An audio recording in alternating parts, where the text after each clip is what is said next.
I'm so excited. I love listening to MrBeast's videos.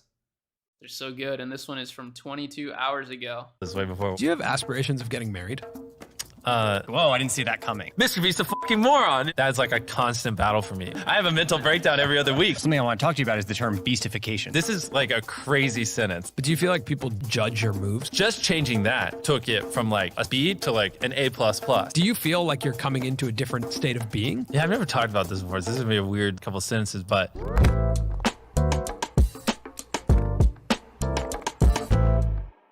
do you guys do intros, or how does this work? That was the intro. I knew you were gonna say that. I set that up so you could make that joke. Oh, he hit me with it. Oh, An okay. alley-oop from Jimmy. Yeah. Anyways, we're in it.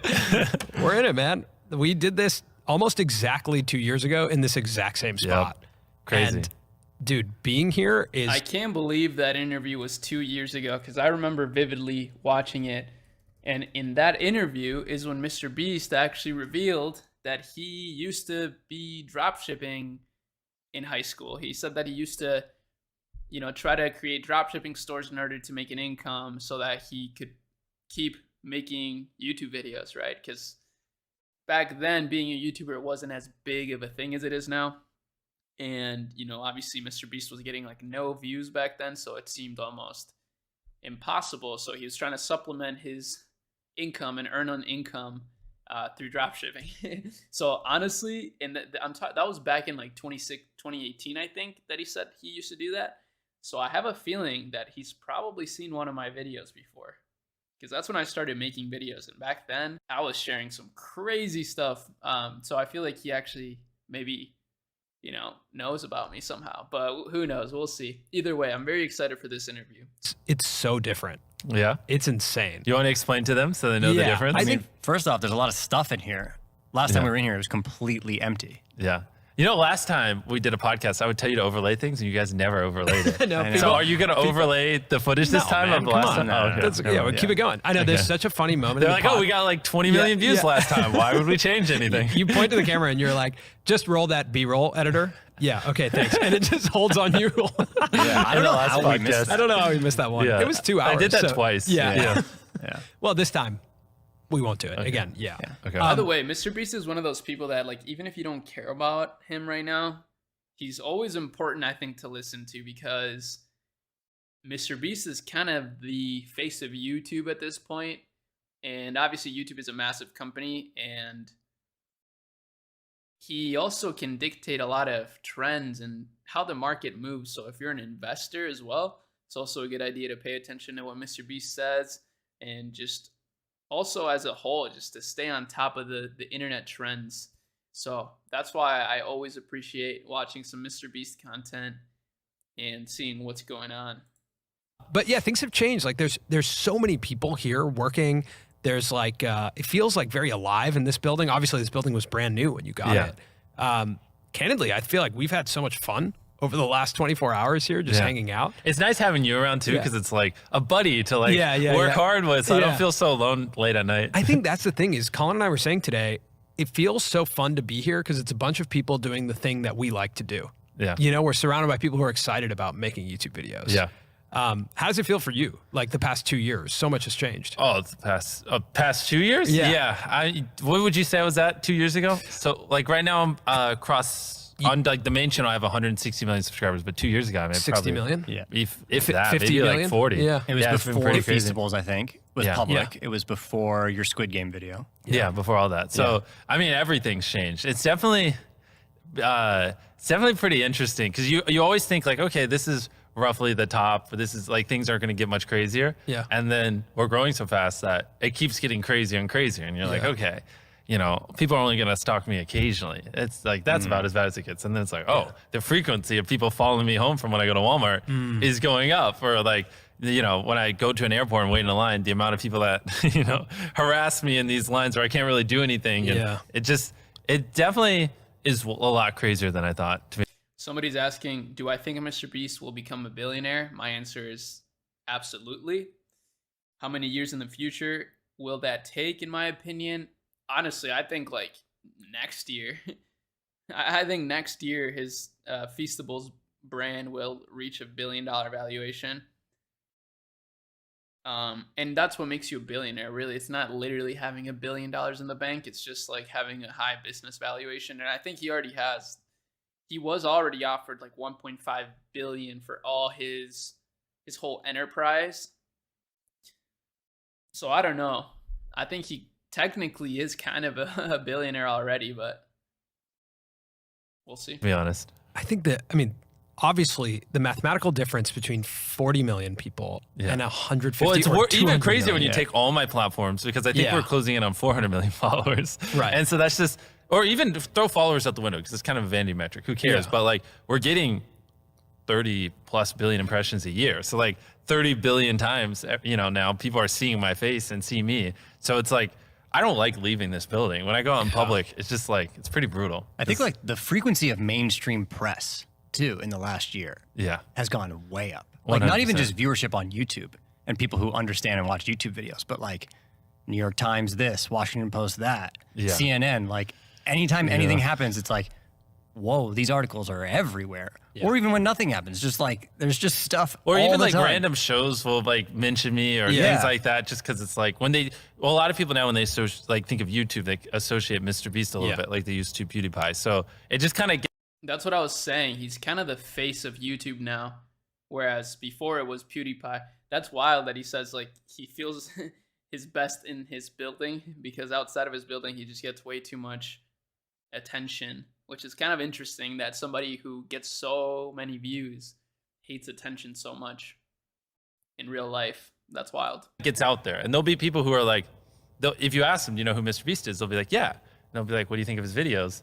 And they'll be like, I've never seen one, but I know who he is. Wow. And which is like, that has exponentially grown the last few years. And I'm kind of like, so how do you know who I am? Why are you asking me for a photo if you just don't you've never seen a piece of content I make? And they're like, oh, well, I heard you help people and you do this. And so it's like probably like 30% of the people I take photos with now just have no idea what I do. They just take a photo because they see my face. So what do you think about that from like the I guess cost of this kind of scale for you from a like fame perspective? Yeah. Do you find it like that's just the name of the game? Like it's worth it? Or does it feel kind of like an unanticipated cost? Here's the answer. So like, it definitely like, you don't think this, like every step of the way, like I said earlier, you think you've made it and you think this is about as crazy as it'll get. But like, if you have 1 million followers, like you guys, or you guys are probably bigger than that across everything, but if you go out in public, you'll occasionally take a photo. Like, you know, if you go to Walmart twice a week,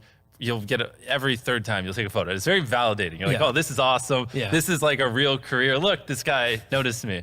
And then when you get to 10 million, it's like a whole different world. Like every time you go out, you're going to take at least one photo. And it's like, oh, this is awesome. You know, if you're with your girlfriend, you'll take a photo and it's like, look, people like me. But it's like very manageable. But you think that's like the top. But then you go from 10 million to 100 million. And next thing you know, when you go to Walmart, it's not like one photo or two. It's like someone asks for a photo and everyone else looks. And then like there's a line of 20 people. And then, you know, when you're checking out, there's like 5 people behind you. Like, you know, what are you doing? Yo, what are you up, buying? Ralph? Why are you buying those cookies? And it's like, just, you know, I just wanted to buy some cookies, you know, and like, and they keep following you because they're so like starstruck. They're like, oh my God, this is the coolest thing that's ever happened to me. I got to take advantage of this moment. And then they, you know, start posting and their friends come. And if you're like, I have a 5-minute rule. I can't be, after I take the first photo, I can't be there for more than 5 minutes because they always post it on their stories. And then all their friends always come to the place. And within 5 minutes, now there's like 20 other people coming here and it just gets so much crazier. So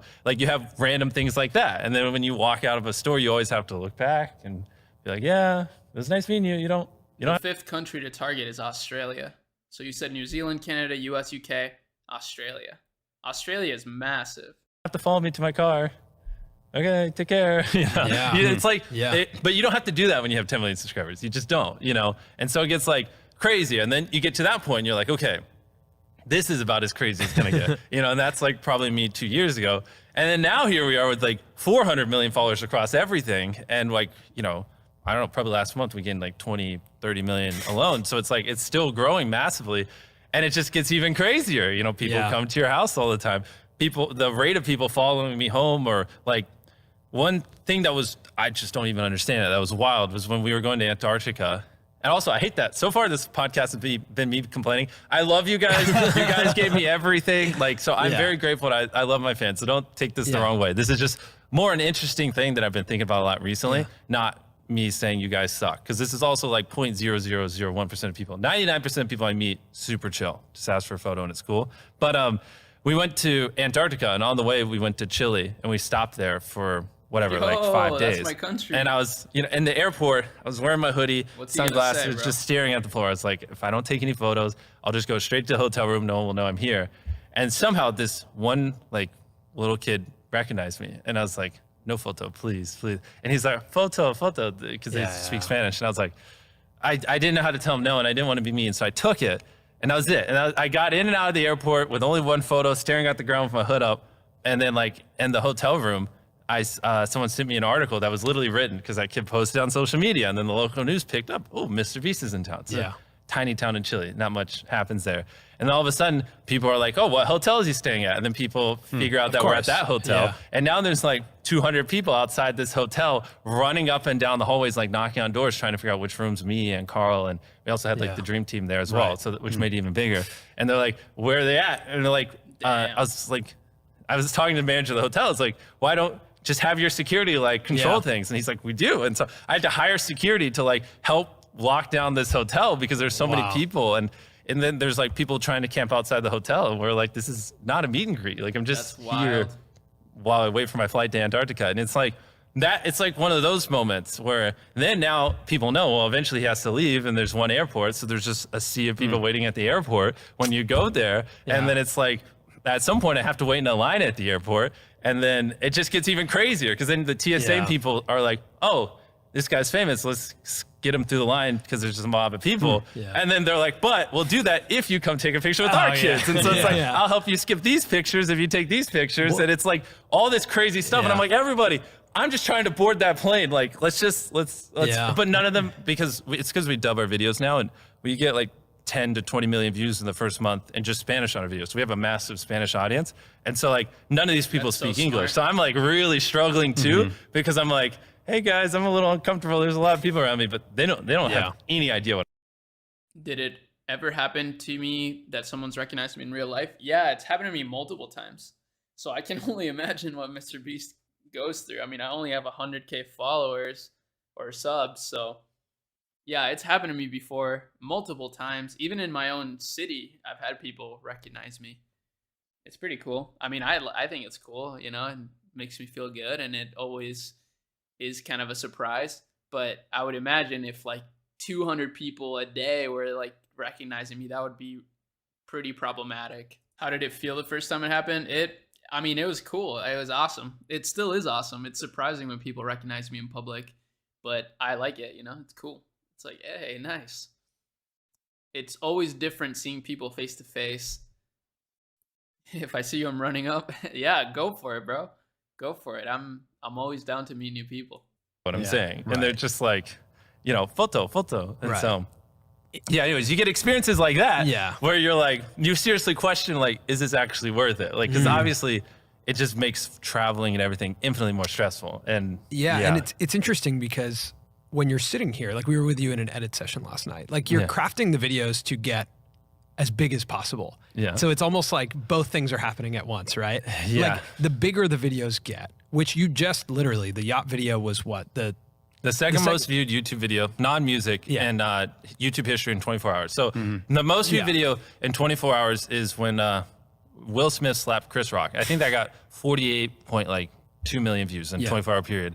Before that, it was our Squid Game video, but now our Squid Game video is number 2. Then we just uploaded a video that beat Squid Games, but barely lost by like 500K views to the Chris Rock video. I mean, that's crazy, right? So you're at this moment where you're reaching the most amount of people. So literally, like, the most you could ever fathom. It's going to continue. If you were to get a 1 out of 10 on your channel in the YouTube studio right now. The only way this is like a crazy sentence, but the only way my next video that I uploaded is a actual 1 out of 10 is if it is the most viewed video in YouTube history in a 24-hour period, because my last video was the second most viewed video in YouTube history in a 24-hour period. And so I'm like talking to my team because they, they obviously care what the video is out of 10. Every creator does. And I'm like, hey team, I think on this one, it's okay if we get like a 4 out of 10, a 5 out of 10. I think we can understand. And they're like, That's no, so we want 1 out of interesting. 10. I'm like, guys, let's just be realistic That's so here. interesting. And funny. that's like the conversation I'm having to have with my team earlier today.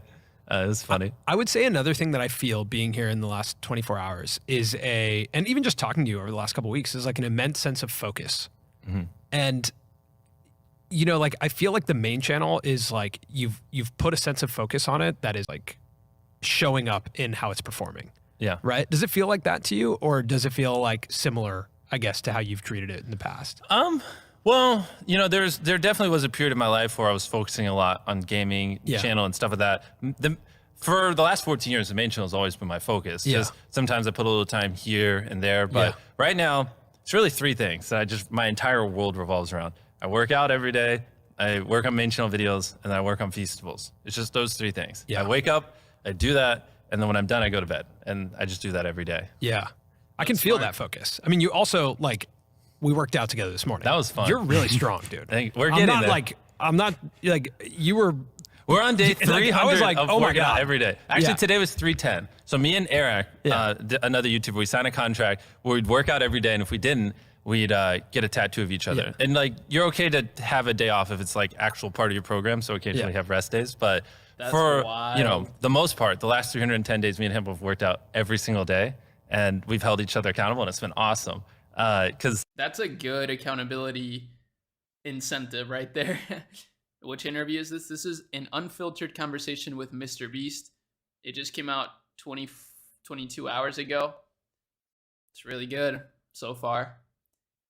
We still got a while to go, but you know, it's always interesting listening to MrBeast. He's probably one of the most impressive entrepreneurs of our generation and content creators, so he's definitely making history. I was just so laser focused on the channel and I just like realized one day, I was like, I have not been working out or like taking care of myself or anything. And then I called Eric and I was like, this is a problem. Like, let's do this. And he felt kind of the same way. Although I was really fat. He was just like, whatever, a little chubby. And so that was almost a year ago, and we've worked out every day since. And Eric is looking yoked. Yeah, he's you jacked. can throw a photo of him up. Because he was already pretty lean, Yeah. and so he was just stacking muscle. Up to this point, I've just been losing fat, so it's a lot harder to just put on muscle when you're losing fat, but it's been fun. Yeah, it's fun, man. It was like being in the gym this morning was awesome. Like you built like a really cool compound here. Thank you. Well, and my little thing on that before we move on, it's like, all you have to do really is like, just work out for like 3 months really consistently, and then it'll just become part of your lifestyle. Like I couldn't fathom a year ago, like, how am I ever going to do this religiously, you know, because we just have so much stuff going on, but now it's just truly a habit. And does it help? I have a similar habit. I don't go to the gym every day, but I try to do 100 push-ups a day, 100 to 200, like jump rope every day. I have a jump rope here, and I do everything in my office. I literally don't leave this room most of the day. And it's great. I feel like it helps me stay in shape, and it feels pretty easy. Like, do you feel tangibly different, like even mentally, or not really notice? No, I mean, right now in the short term, I'd probably upload more and get more done if I didn't work out. To be honest, I mean, it's like an hour and a half every day, and then the food, and I do 15,000 steps a day. So it's like all that is very freaking time consuming. But I think in the long run, yes, it'll pay off. You feel less stressed because of it? No, if anything, I feel more stressed. I mean, More I just have stressed. less time to work on the main channel. It eats up at least between the steps and that, at least like, you know, well, the steps, I take phone calls while I do it, but at least 2 hours of my day that previous to 310 days ago used to go to the main channel does it, you know, which that's a good chunk of time. What do you think makes your job stressful? What's the thing that if What's the if you thing? could solve one problem? I mean, it's a lot. It's, I mean, the thing is, you know, all our videos are different. So it's like, you know, if I had to do like something like Survivor, or not Survivor, it's just pick like almost any show, like Hell's Kitchen or anything that still airs. Like there are like formats that are just the same thing over and over again. And you do 10 seasons of that. And after like 50 episodes, you just got it down. You know, people have done it so much. It's so easy. But for us, because we're always trying to push and do something unique, it's like, this is our, you know, every third video, it's our first time ever doing that. So we make all these mistakes and mess up so many different ways. And then it's like, oh, well, now we know this, but, you know, then we usually do something else because we're always trying to be original. Yeah. And so a lot of our problems are that because we try to be original. And then, I don't know, it's like, yeah, it's never stops. You know how it is. Like we're just going a million miles an hour, and it's like I'm 14 years in this. You know, I've been going since I was 11, so it's like I'm on a treadmill. 14 years making YouTube videos. You know, maxed at 12, and then I just like fucking hacked it to go 24 miles an hour, and I'm running full speed, and I haven't stopped for a decade. So like that too, it's like it's pretty hard to tell when it's like one of those moments where you just push and it's like stop being a pussy, just keep going, or it's like, oh, I'm actually burnt out, like I'm losing my mind. And things like that, you know. Do you have the same passion for YouTube when you wake up every day? Because last time we were here 2 years ago, it was just like, I just want to make the best video possible, the best video possible. Bro, everyone like sends me clips on podcasts. They're like, you said that at least 20 times in this podcast. No, I would say I have more passion, to be honest. Every day I fall more and more in love with YouTube. It's like pretty crazy. Because, you know, in the past, every big creator always seemed to get burnt out at some point. It seemed like this inevitable thing. Eventually, you get burnt out. I've heard this a million times. Like, when I was 19, they'd be like, you're not going to be able to do this forever. Eventually, you know, 5, 10 years from now, you'll be too old and blah, blah, blah, and you'll get burnt out. But here we are. I'm 25, and I love it more than I did when I was 19. So, I mean, we were with you last night until about, who knows, 11:30 on a main channel shoot. Yeah. Then we came here. And that's just normal. Step straight into an edit. Yeah, but it like, I also felt the energy of it. I was just like in it. It was exciting. Yeah, like it was really fun. Because all of it, I don't know, like even the main channel shoot we were on, actually watching it was fun, unedited. Yeah. Which was so cool to see that, like, if the idea is good enough to watch live and enjoy as just a real-time live experience, it's going to be extra fun to watch as an edited experience. That's it's like the simplest thing. Yeah, I think MrBeast is 25. But I was just thinking about it like last night. You could have just filmed that whole session. And it would be fun to watch. And live streamed it, and it would have popped off. And it would have been fun to watch. Yeah. Yeah. So that's I think like something that I was like, oh, that's what gives these videos so much energy. They're fun to watch live. Yeah. I was going to ask you about the Hi Me in X years. Oh, yes. I forgot about those. When's the next one? You can't tell us. Well, you can. I feel like that's part of the excitement. Well, but you can look at Hi Me 1 year, Hi Me in 5 years, and then just deduce like 10 years is the next one, and it's going to be 5 years from Hi Me in 5 years. How many of those are there? Oh, there's a bunch. But the next one is Hi Me in 10 years, and it comes out on October 5th, 2 years from now. Oh, so it's crazy that he did that. I think that's so cool. So if you don't know what he's talking about, he filmed himself. This was like 10 years ago, and it was like, hi, me in like 2 years or a year, hi, me in 5 years. And it's like the milestones that he wanted to achieve, and he's super young, and yeah, he's like basically achieved all of those things. So he spoke it into existence. So interesting. Or maybe it's October 4th. Yeah, it's very close. Are you filming them now? No. I filmed them all. When I had 8,000 subscribers, I sat down, I just cranked out a bunch of videos, and the schedule, I was like, this goes in 6 months, this goes in a year, this goes in 5 years, this goes in 10 years, this goes here, this goes there. I just cranked them out. So Hi Me in 10 years goes up, which is a video I filmed when I had 8,000 subscribers. That's crazy. I think I was like 17, just like failed a history test and studying for my next one, but I hate studying, so I just like, I was acting like I was studying when my mom walked in, but obviously, who cares? And I just whipped out my phone. I was like, all right, this video is going to go public in 10 years, and I can't spoil what I say, but it's pretty crazy. I tried to guess how many subscribers I would have 2 years from now. Wow. It's completely wrong, obviously, but it's pretty crazy. And I was just like, all right, by now, I was like, you're either homeless or you're doing YouTube full time. And I hope it's the latter. It's so funny that this is like, is this what you envisioned full-time YouTube to look like, or was it something different? At that time, here's the thing. I have a little bit of like warped perception. To me, in my head, it's like my initial reaction is like, oh, of course. I always thought, you know, I reinvest all the money. I'm going to get this big blah, blah, blah. But then sometimes I put I really, really think hard, and I have to like watch old content to get deja vu. And I'm like, oh no. Back then, like 1 million subscribers would have been everything. I was like, that would have been the pinnacle. Yeah. So I'm a bad person to ask, because I warp like the future and the past is warped. Like to me, like when I hit 100 million subscribers, like in my head, I had already had 100 million subscribers for like 5 years, because I was just like, that makes sense. I had envisioned it so much that it was already reality. Yeah. So I'm like the worst person to talk about the future or past with. So I wanted to talk about you were talking about like every few videos you're doing something for the first time. Yeah. I have felt though that this year you've found some formats that you're working on that are working really well. That's what we talked about a couple days ago. Yeah. Like some of those formats I'm noticing are like the versus format is great. Yeah. Right. The hotel. I love those videos too. Yeah. The hotel and the yacht one. Like those are really fun to watch. And it does seem like from hotels to yachts, you got better at that format. Exactly. Yeah. If you watch $1 versus what was it, $1 million hotel room? Yeah. Have you guys seen those videos? They're really good. Like that video sucks compared to $1 versus $1 billion yacht. It's infinitely better. Like the transitions are smoother. Just even like we don't overfilm. Like with hotels, we're filming like 10 hours in these hotels and we're doing all these things because we don't know what we want to put in. Whereas on yachts, it's like because we did plane ticket and we did hotels, we did like bought a $1 plane ticket, compared it all the way up to 500K. It's like I know roughly what we're gonna put in, so I can focus my energy on like the cool things. Like you know, and like in the previous versus videos, like one thing we learned is like I would just have someone show me around and they would just like be like, oh, this is what's in this hotel room, this is what comes here. But typically me and the boys aren't as like, you know, out there when we're around random people. These people are typically lower energy and it's a little boring and they're just like, okay, next to your bed is a pillow or this thing, a little bit of chocolate. And you're like, okay. It doesn't make the best content. So what we do now, like on yachts, is we don't have someone show us around. I just unleash the boys. Cool. I clear the set. It's not really set, but I just clear the area. And I'm like, boys, go be stupid. I'm like, do what you want. They're like, can I jump off it? I'm like, why haven't you already jumped off the boat? I don't care. The helicopter was crazy. Exactly. Yeah, that was crazy. So I let them go wild and like discover things. And instead of someone going, you know, press this button and this comes. That makes it such a more fun experience to watch if it's unscripted. That actually is a big MrBeast thing that he mentions, is that all of the content that he makes is actually unscripted. Like they just have the idea, of course, and the premise, but it's all unscripted, and that's what makes it unique and fun to watch. Comes down and it's lame. It's similar to how I make content, except not at all. The only similarity is that I don't script anything either.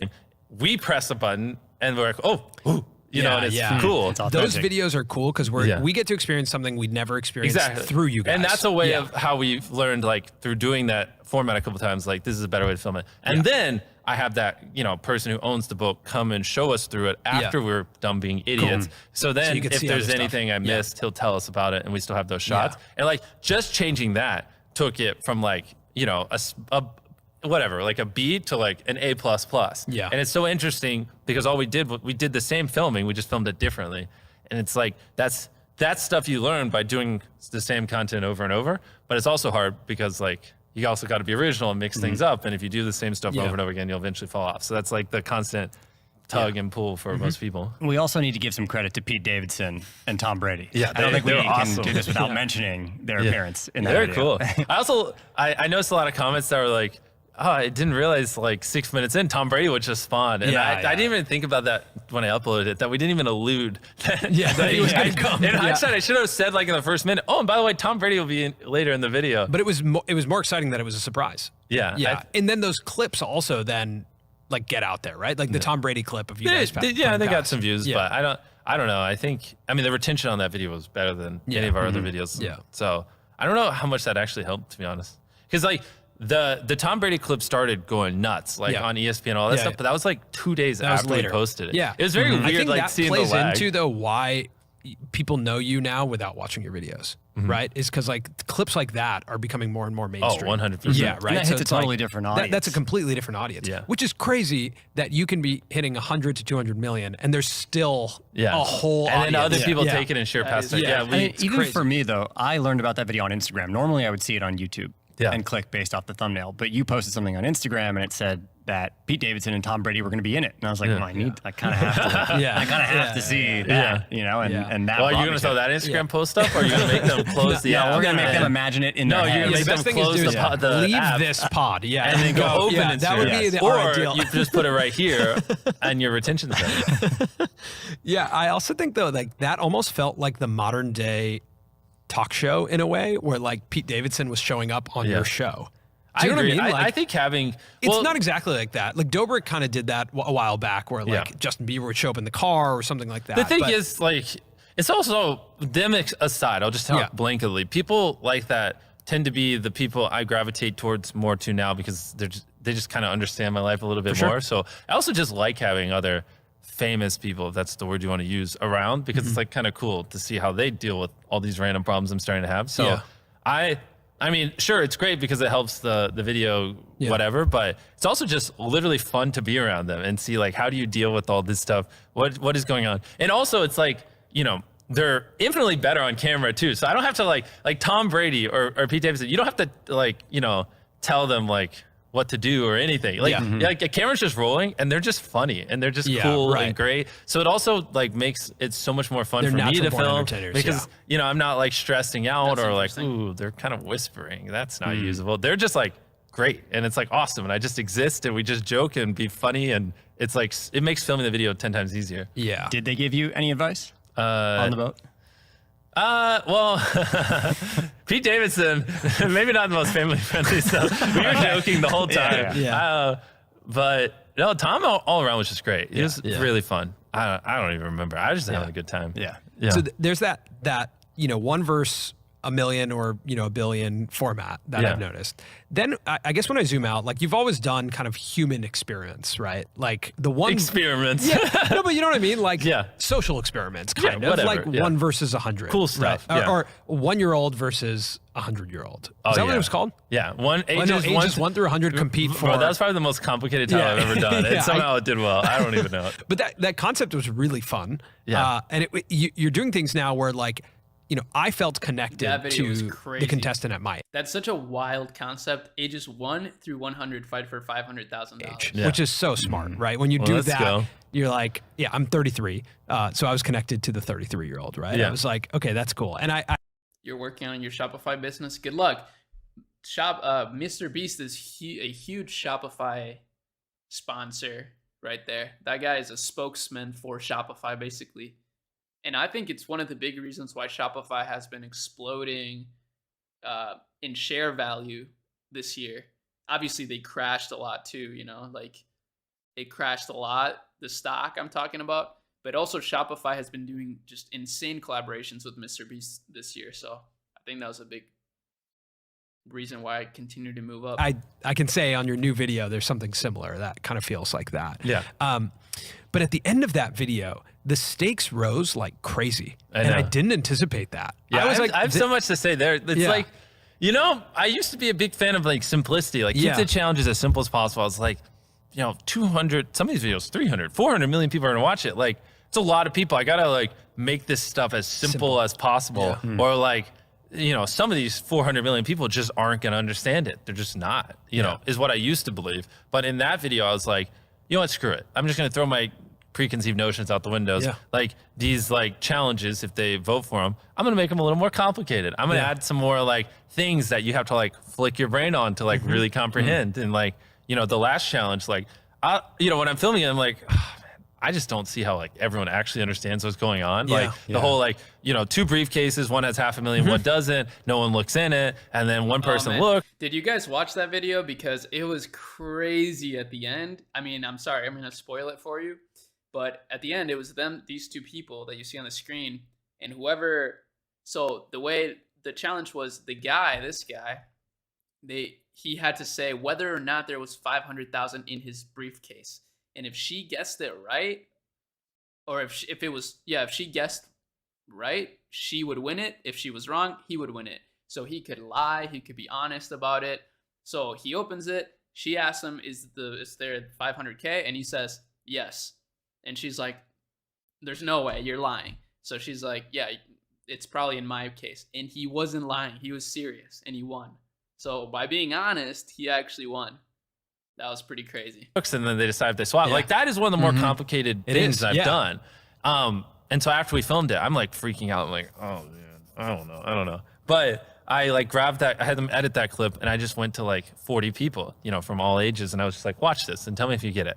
And all 40 of them were like, yeah, that made sense. I understand it. And like, as long as they were actually paying attention, it made perfect sense, you know? And I was like, oh. And then I was like, okay. And then my nerves calmed down, and I uploaded the video. And instead of people being like, I'm lost, or I don't understand the ending, everyone's like, oh my gosh, the ending was like, oh, that was so cool. It was like, it was so thought provoking. I was so grabbed. And so like, it changed my perspective. Like, I actually think I can have more complicated stuff and people still easily follow along, even though I have the skill I have, which I didn't think so before, which is why you should always innovate and adapt. Well, also, let's think about football, the Super Bowl. Like, football's a really complicated game, It is. right? And, It is, and a yeah. lot of people watch that game, but it's pretty complex. Yeah, but they've also had training their whole lives Yeah, and yeah, blah, Yeah. blah, blah. And when it comes down to it, it's also like one team is going this way, the other is Exactly. going that way. Because There like, will I be- still don't there even will be fully hits understand in the football. middle. Yeah. Exactly. I'm just That's why like, ooh. boxing is so interesting, 'cause it's so Yeah. simple. I think, when I watched that video, you also left space for character building, which is Yes. something we talked to you about 2 years ago. Yeah. Yes, sir. It was advice from us that, like, not to say that that's No, of course, at all go for it. part of No, it. we'll take but credit. Everyone tells you like, that. there's an element of, when you make space for character building, potentially people click off. Yeah. Because they're like, Exactly. I'm I was worried about that before. I'm not connected to that person. And in that video, I think you successfully pulled that off, where one of the final contestants, Yep. it's his daughter's birthday. I know. And she comes in and like he's emotional. Yeah. And that Yeah. was one of the first times where I was like, whoa. We had a this guy is- who was in a cube for like 7 days. It was his daughter's birthday. And so we brought his daughter in. It hit hard. Yeah. Did you almost cut that?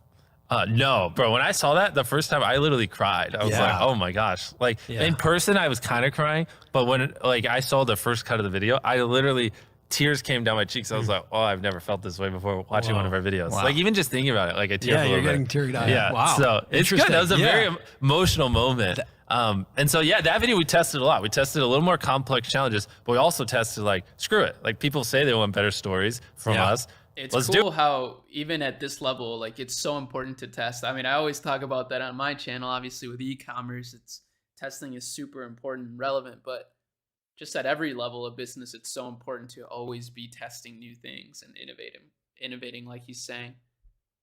Testing is the key to success. It really is. Do it. And again, that's where I threw all my like things I normally worry about out the window there. I was like, simplicity. I was like, screw it, we'll be a little complex, and then on the other end, it's like, I'm very, fast. It's like, let's slow it down. Let's build some characters. Yeah. That's what people say they want. And they worked. And everyone's like, those are the two reasons we love that video. And so Is it like people say they want it in the comments on Twitter, people you trust that are close to you? How does that get? almost all around like Yeah. that, those were some of the bigger criticisms I would get. Cause I always, I call you guys all the time. Yeah. I'm just like, I'm telling people, roast my videos. Like even Squid Game, some of the biggest complaints was like, I didn't feel connected to the viewers or to the contestants. yeah. As much as I'd like to. So the thing is, I've never really gotten good at that. So that's something we've been honing a lot recently. And I love it. So Yeah. but it's also like, part of it too is I've come to realize like not every video is the same, which is obvious, but it's like, there are videos where storytelling is great, like the 1 through 100, where you have a ton of contestants and you build them up and blah, blah. And so then when people win, you're like, oh my gosh, like I care about this care person. about that This is person, yeah, awesome. yeah. Like I love this feeling, and I love when their 3-year-old comes in. But then there's videos like the $1 versus $1 billion boat. Like it's not about me. It's about it's about my experience on these boats, but ultimately it's like about these boats. Like that's what they're watching. How cool? What's the Again, difference? It's our experience of it. Yeah, but the story is also like, what is the difference between all these Yeah, boats? yeah. And so like that's where it's, I mean, people watch this and be like, heard it or obviously, but it is like just figuring out what kind of story applies to what kind of content you're making is a lot harder than it sounds. And in hindsight, it's always like obvious, but like you have to make big decisions. Yeah. And these are multi-million-dollar videos that are filmed over the course of weeks that we set up for months. And it's like all these like million decisions lead to this final video, and to protect the story throughout all of it is like very hard. But that's one of my priorities for this year, I to also like think elevate the videos. It's like important to surprise your audience sometimes with the impact. Like we were watching last night a cut of the experiments video. Yeah. Ugh. Right? Rough cut. Yeah, you guys are working through it. Yeah. But like the emotion there is just, oh my gosh. Yeah. Like, It's wow. like- it's like a It just cycle. keeps hitting Yeah. you of like, whoa, I didn't see that coming. Yeah. Right? And if you did that every single time, it gets boring. Exactly. Or you Yeah, get it would get desensitized to it. Right? Yeah. And so by switching it up and being like, no, this time it's character building, and you have to follow characters throughout Exactly. the entire episode, it makes us work as an audience. Have you ever seen the show Love, Death, Robots? No. Oh, you should watch it. It's on Netflix. It's good. It's kind of, I'd say it's like the closest thing on Netflix to what we do, even though it's not real life. It's like animated and like different, but every episode's like different. Like one episode's like about robots taking over the world and what would happen. And it's just like 20 minutes. And the next episode's like 8 minutes about, pirates back in the day when they have a mutiny and like how they overthrow the captain and like random things like that. But like the theme is every single episode, it's either revolving around love, people dying, or robots. And it's really cool how they tie it together over the course of many seasons. Yeah. And I think it's kind of like with us, like the themes are like you know, doing good, helping people, hopefully soon, like great storytelling, the boys and I having fun, blah, blah. And so like you have all these core things, but you can apply it to all these different formats, but you know those core things will be there. Right. And so, yeah, we just mix it up as much as possible. That's cool. You tweeted something recently I about. did. Well, you Oh, tweeted, I you know tweeted what a lot you're of about to things. say. Yeah. You tweeted a Which lot of one things. this time? I was like, which tweet? There's a Yeah, lot. yeah. Well, I'm also a subscriber to Twitter, your Twitter Blue. But you tweeted something Ooh. about. All $10,000 a month. yeah. I pay my dues here. You tweeted something about I'm going to wanting face to. this towards that camera. There you go. So You I'm wanted gonna cut that to one. test what you do on a streaming platform, and then you tagged a bunch of streaming platforms, which I loved because I was just imagining the meeting rooms in those streaming platforms. Being like, did you guys see this tweet from MrBeast? And the funny part is we're already in talks with a lot of them, so a lot of them are like, "Why'd you do that?" Like we already are talking. I'm like, "Yeah, Got it. I just thought it'd be funny," and they're like, "Yeah, but we're already talking about a show," and I'm like, so it's kind of funny. Why do you want to do that? Like, why do you want to take? That's actually kind of genius because then it puts pressure on the streaming platform to pay him more or like to promote it more. Who knows? That's actually brilliant. Take what you do and put it on a streaming platform. Yeah, so, well, you know, the thing is, like, YouTube is great. Obviously, I love YouTube, and YouTube's always gonna be my number one priority. It's just interesting that serialized content isn't the best on YouTube. Like if I made 10 episodes and 30-minute episodes of something, it just doesn't belong on YouTube. It just doesn't. And I don't even think YouTube themselves would argue that. You know what I mean? It's meant to be viewed as individual pieces. Yeah, as of right now. Yeah, as of right now. And I also just like there's a lot of people that use Netflix that don't watch YouTube, and so it'd be cool just to like make content for them, and also just like test our limits. Like, because I do think. Well, I don't know how to say I don't have an ego and I don't care. Like this doesn't matter to me, but I do think a lot of people are like, oh, well, he's just good at gaming the YouTube algorithm, even though like we have you know, hundreds of people that work on our videos, multi-million-dollar productions that no one else in the world could do for what the money we spend. Like it would take Hollywood $20 million, I can do for 2, you know what I mean? And we're consistently churning out some of, you know, the best content you can find, you know what I mean? Better than anyone else. So, but a lot of people are like, oh, it just games the YouTube algorithm. So I'd love to like, you know, jump to a new format, just quickly crank out, you know, 10 episodes. I think I have a great idea, like the largest game show in history with the most contestants in history, with the largest game show prize in history. And I know we could crush it, you know, just using our studio space and everything. And I think it would just go wild on Netflix. And then, I don't know, for me, it'd just be a fun challenge to show like, no, we're not just gaming YouTube. Like I can also make a hit Netflix show that, you know, tens of millions of people want to watch. You know, and then just come back to YouTube and keep doing my thing. It'd just be like a little side quest. That's fun. Because it's not like YouTube would stop. The crazy thing too is if you took time to go do that, it's not like your videos aren't getting viewed on YouTube. Well, I would still do YouTube. And you would still make YouTube. Yeah, videos. I would just figure out a way to do it where it doesn't hurt YouTube. But yeah. That would be super interesting. So you're in talks. Yeah, we already know what we're going to do. You already know what it's you're just gonna do. figuring out like Who's going to do it? Yeah, I mean, because like if it's 10 episodes, I mean, like on YouTube, some videos I'm spending up to $4 million. So like if I'm doing a 10 episode show. Arie, let's take a fat dab together. I would. Oh, and I mean, in bare bones, if I wanted to stay the same as my YouTube channel, I mean, that'd be $40 million. But if I want to elevate it even more, which you should on a streaming platform, I mean, it gets pretty crazy. So it's just a lot of money. And so just figuring out, like, do I want to do it myself and then like go to them and just be like, hey, here it is. You don't get to tell me what to cut or anything. I just swear to God, it'll crush. Yeah. Or do I partner with one of them on the front end so they can help alleviate the costs and they get it? I don't know. I've never done it before. So kind of figuring it out. Are there some things you know you would do differently on a streamer because it's not on YouTube? Just got here. What have we learned so far? So we've learned that testing is the key to success. MrBeast, even at his level, he's still continuing to test and push the boundaries and testing new things and gathering data. And that's really the secret to his success. And then the other thing we learned is how important it is to, when you get famous, to, you know, have security and be careful with where you go. He talked a little bit about that. What else did we learn? So he's still all in on YouTube. You know, stuff about storytelling. He said how, even though in hindsight, like whenever you watch his videos, it seems almost like obvious his intention with it. But while making the video, since they don't script anything, it can be very difficult to tie all the stories together. And I thought that was pretty cool. That's an interesting thing that he noted.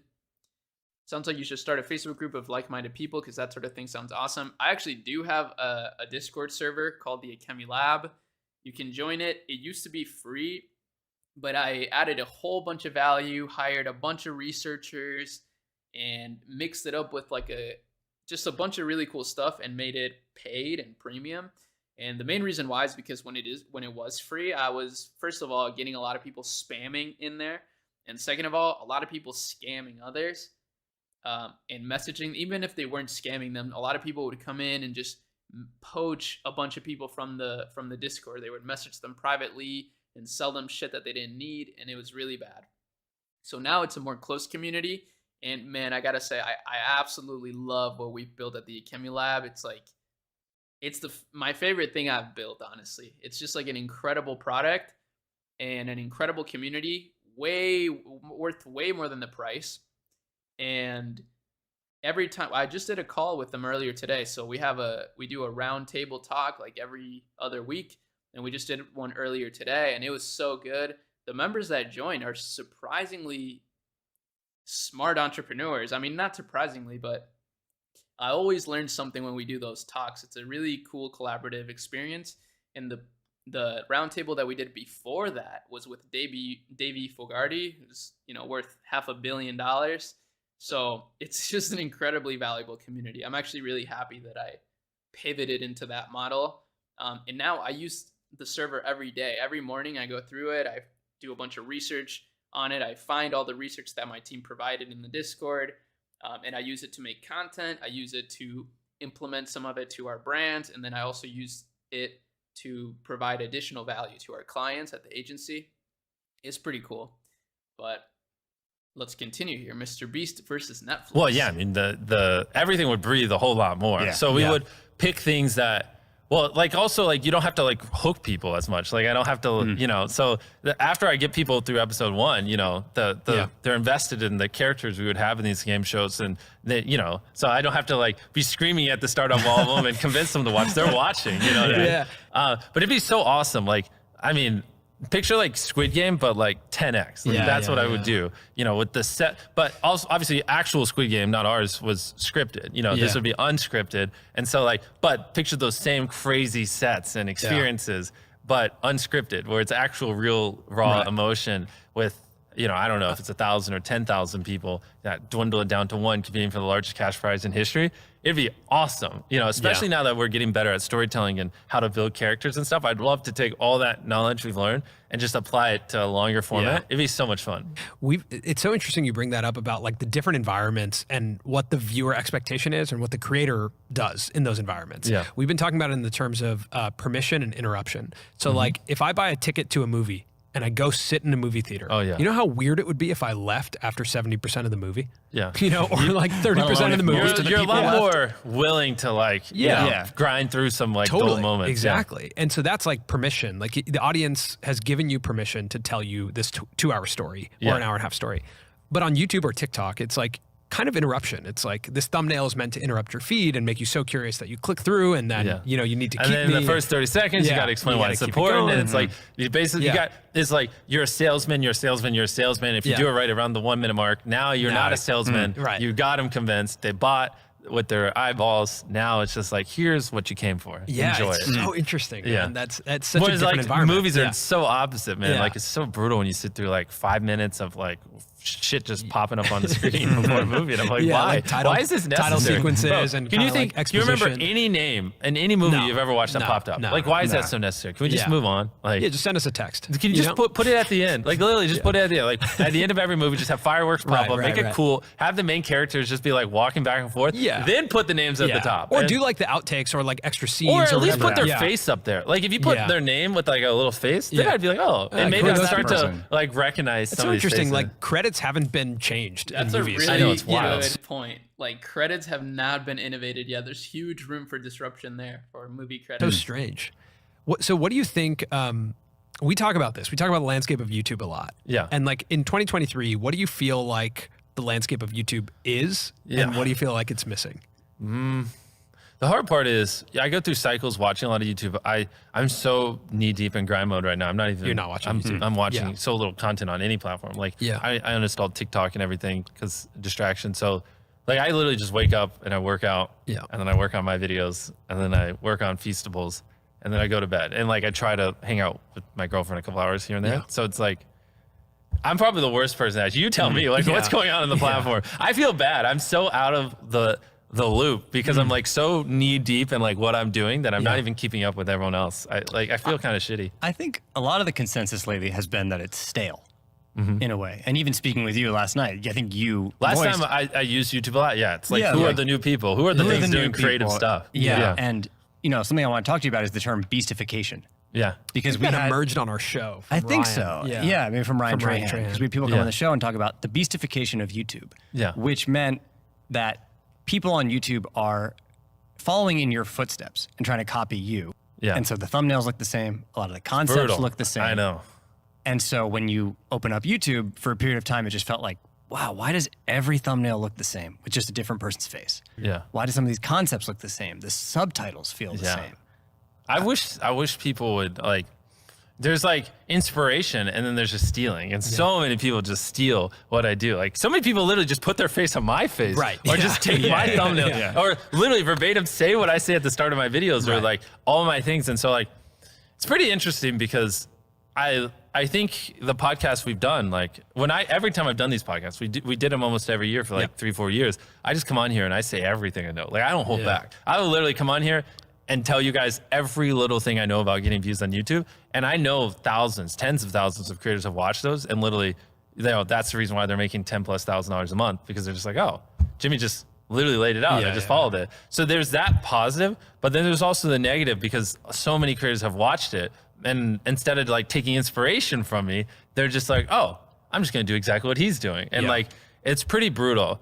I don't call people out that copy me because, you know, not everything I do is original. You always get inspiration from somewhere. So I try not to be hypocritical because it would be very easy for someone in my spot to just start going off on creators. Because there's so many that just to a T just steal everything, my thunder and all that. Like I'll, you know. It's funny. That's the same thing with e-commerce and Shopify and in the business world, right? Because over here, we're kind of in the business world.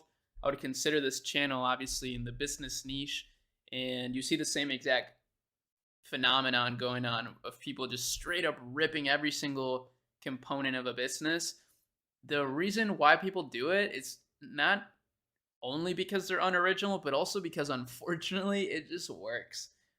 It's kind of dumb that it works, but you know, the people that copy MrBeast word for word and, you know, frame by frame, it actually does work, unfortunately. So yes, copying others is a bit of a hack to fast success, but what I will say is that it's not sustainable success, right? So I think it's a much better idea, like he's saying, to take inspiration, right? Like take the tips, take the inspo, and then add your sauce to it. Make it your own in one way or another. Spend 6 months working on a project and millions of dollars and all this time and effort and brain power. And then after I upload 2 weeks later, someone will just do the exact same video, say the exact same words with the exact same thumbnail. And it's like, they didn't have to do any of that, you know? But yeah, I don't know. I almost wish it was one of those things where people would self-police it more and just be like, no, like, like it's okay to draw inspiration from me, but just don't do what I do to a T. Because but I'm never gonna like call out and trash on people that do because I'm not 100% original. Like it's not like $1 versus blank. I'm the first person to do it. But I just, saw that format and I was just like, how can I do that 100 times better? Right. How can I put 100 times more creativity into it? How can I level up the editing by 100 times? How can I spend 100, blah, blah, blah. And that's always my mindset. How can I like, if I get inspired by something, how can I do that, but 100 times better and make it my own? Whereas a lot of people are just like, oh, MrBeast did that. I'm just going to do it. We got some, so we talked to the author of the book Steal Like an Artist about this topic. So many people have recommended me that book. I haven't read it yet. It's a great book. It's about like what you're saying, like everyone steals from someone, right? Everyone's inspired from someone. Exactly. But his advice was to go back further. Like if they want to copy you, try and figure out who you were inspired by. Try and figure out like all the way back, what's like the lineage of this inspiration, which I think is interesting. And then he also talks about the difference between plagiarism and transformation. Yes. Like, how do you look at what you're talking about is transformation? You said, I saw a concept and I said, how can I make this 100 times better? How can I go like Which is this and make it perfectly different? fine. That's totally fine. Yeah. Exactly. And I think that's where people need to understand is that if you see something on YouTube that you're into, transform it. Exactly. Take it and change it, right? Yeah. Don't just, because if you do the same thing, you said this on a podcast recently, but you said like the next MrBeast is not going to make They're not. videos like you. No. And I believe that. I think that's not going to happen. No, you're never. It's just not gonna no happen. one's ever going to do what I do better than me. Like it's Yeah. just not. It's not even humanly possible. Like I reinvest every penny I make. Yeah. I work every hour I'm awake. I devote every atom in my brain to solving this. I hire the best people on the planet. I've been doing this for 14 years. And I think in decades, not years. So I'm going to be doing this for another 20, 30 years, not 2 or 3. Damn, he just revealed the sauce right there for for business success. Think in decades, not years. Reinvest the money you make, hire the best people in the world, and dedicate your every atom in your brain to solving that problem, the growth problem. I love that. So no, the next me isn't going to be me because no one's going to do what I do better than me. It's not possible. If I thought someone was doing better than me, I'd just start sleeping less so I could work even more. Like I'd figure it out. I don't give a fuck. The barrier to entry to be you is extremely high. Yeah. Right? Especially where you're Well, at it's just because now. I'm all in. I'm crazy. Like people shouldn't be me. I don't have a life. I don't have work-life balance. My personality, my soul, my being is making the best videos possible, entertaining my fans as best as I can. Like that is what exists on this planet. And I don't recommend it. You know what I mean? Like you should have work-life balance. You should not devote your entire life to this one thing. Like go have fun. Like, you know, I'm miserable a lot of times. I have a mental breakdown every other week because I push myself so hard. Like I don't recommend it, you know. How do you come back from that? I don't know. I take a couple hours off and then And that's it. and then I watch some anime and then I'm good to go. I mean, he's also making history, you know? So that's a huge motivator. Making history has gotta be a very, very motivating factor. I mean, and I think he knows it, obviously, and obviously he loves it too, like we've been saying. When you love something, man, it's so much easier to devote your entire being to it. And that's why, like, it's really easy to, like, when you fall in love with someone, for example, to like want to be with them 24/7, and it's just because like you love them, right? So it's a similar thing. When you love what you do, it's really easy to devote yourself to it. I've talked about that a lot because, like, for me, it's not hard to make a video every day, or it's not hard to create a new Shopify store because I love the process. It's just so fun for me that I love devoting myself to it. I don't love editing and stuff, though. I hate editing. That's why I don't edit my videos. And I hate making thumbnails. So that's why I had to hire somebody to make really good thumbnails because my thumbnails were trash. But now they're really good.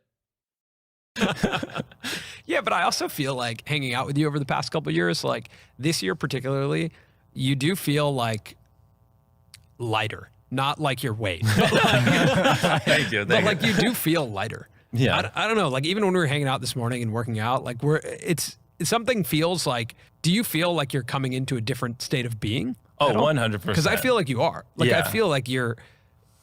Maybe you're just more comfortable with the level of pressure. Does it feel like that? Yeah, I definitely, my level of care has definitely gone down quite a bit. Yeah. It's just like I don't have any fear of falling off or Yeah. I don't have much fears at all. It's like, I'm just so laser focused on like, here's what I got to do. I've got clarity beyond, I have clarity on clarity on clarity of what I want to do. It is like, I want to wake up and I want to figure out how I make the best videos possible. That is it. And it's like, so clear. I don't have to like wonder like, oh, should I be doing this or should I be doing that? Or like, you know, it's like, as long as that's all I obsess over every day, no one's ever going to do what I do better than me. And people are going to continue watching it. Like if I'm spending 100 times more than everyone else, I'm being 100 times more creative. I'm putting 100 times more effort in and I'm hiring the best people in the world and I'm doing blank and I'm doing blank. Then like people are going to show up. That's so funny because that's exactly how I feel too.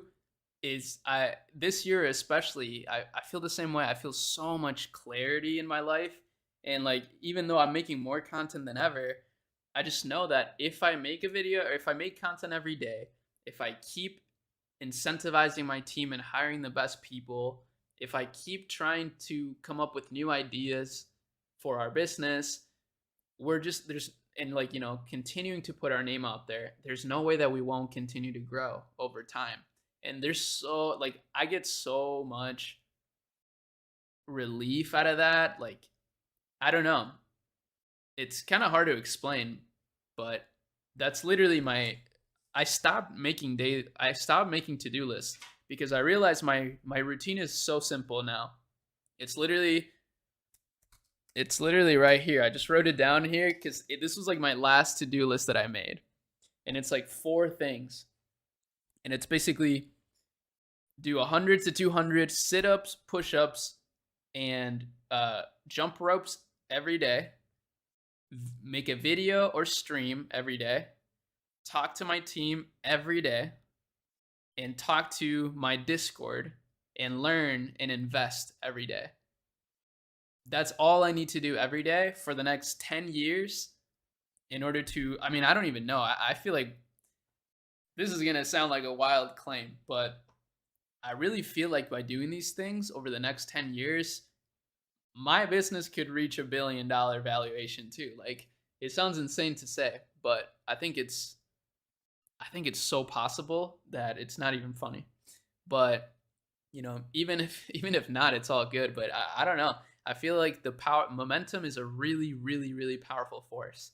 And so I don't have a fear of falling off. I don't have a fear of anything. I just wake up and I'm obsessed over this one thing with my entire soul. And it's great. And like I said, like right now I'm in a rut where I don't even watch YouTube. Like I have no idea what everyone else is doing. I don't care. Yeah. I'm just doing my thing and I'm trying to go as hard as I can and make it as good as possible. Do you crave competition on the platform? Oh yeah, that'd be awesome. You wish there was someone to compete Bro, with. you would unlock such a different level. If someone started, doing videos like at my level or better, and people are like, ooh, MrBeast, this guy's better than MrBeast, I would go so just bananas working. It would be crazy. I've also competed with you in things. Like basketball and Catan. Are we going to bring up basketball again? No, I wish we could have played tonight. That would have been fun. But I'm just saying, like, you are a competitive guy. And I feel 100%. like I'm one of the most competitive people on the planet. I feel like you crave a competitor right now. Oh, it'd be awesome. Yeah. It'd be so much fun. And maybe that's what going to a streamer... It'd be terrifying. Like, the kind of videos I'd be cranking out would... Like, I'm already pushed to the max, but I'm serious. I would just be like, okay, why do I need to sleep 9 hours a night? Can I just start sleeping 6? All right, there's 3 extra. Boom, 90 hours a fucking month. It's an invitation to compete. Bro, I don't care. I think, though, like, I'm crazy. The fact that you're including more storytelling in some of your videos, I think, is representative of competition a little bit. Mm-hmm. That there are some channels that, sure, they're not doing the numbers that you do. Yeah. But there are channels that have, like, impact and even just the overall sentiment, right? Of, like, we want more characters, we want more storytelling. Yeah, exactly. And I think if you look at YouTube, the platform, there's the chance that over time, what is deemed the best could change. Oh, of course. Style of content. Yeah, and the thing is, like, even though my videos were the best, like, it's not like they were the best because there wasn't storytelling. It's just the best because of the effort and blah, blah. But there's always, that's what I'm saying, there's always a way to improve them. And for me, one of the things I lacked was storytelling, especially the further back you go in my videos. Like, I didn't go to college to learn this stuff. I didn't, I don't have mentors or trainers teaching me any of this. I'm like learning as I go. And I'm like, like we talked about before, I'm running 24 miles an hour on a treadmill. And sometimes it's even like hard to look up and breathe and be like, how do I learn storytelling? What does that even mean? What is this Dan Harmon thing? And this three act structure. What does that mean? 3 acts, like And so it's like slowing down the treadmill enough where I can like focus and study and learn all that stuff, and then bring it in and then figuring out how to apply it. Like because I have tried storytelling before and created 10 out of 10 videos that just bombed. And it's like, interesting. Okay, what did I do wrong there? And so it's just like listen to how he is self-analyzing and analyze, like he talks about how he's analyzed his videos and his successes, his failures on an ongoing basis. Like, that's the feedback loop that you need to get into. And that's why one of the biggest keys to success is, obviously, even at the highest level, is just stop being afraid to fail and just rewire your brain on how you approach failure. Because like he's saying, like, even if you fail, you actually learn something that will help you make a better decision next time or test something new next time, which will then create a feedback loop that gets you to where you want to go. So I love hearing that. I love hearing him talk about that, because it almost seems like at his level, you would just have everything figured out, right? He's literally like a billionaire. So when you hear people like that, it's just so easy to idolize these people and make them seem like grander than life, like they know something we don't or something. But like the reality is they just test a lot more and they're less afraid to fail. So they just like, they go, and then they analyze what they've done and then they make decisions based on that, etc. That's really all it is. Like, I guarantee you, Jimmy, MrBeast, is no different than you and I.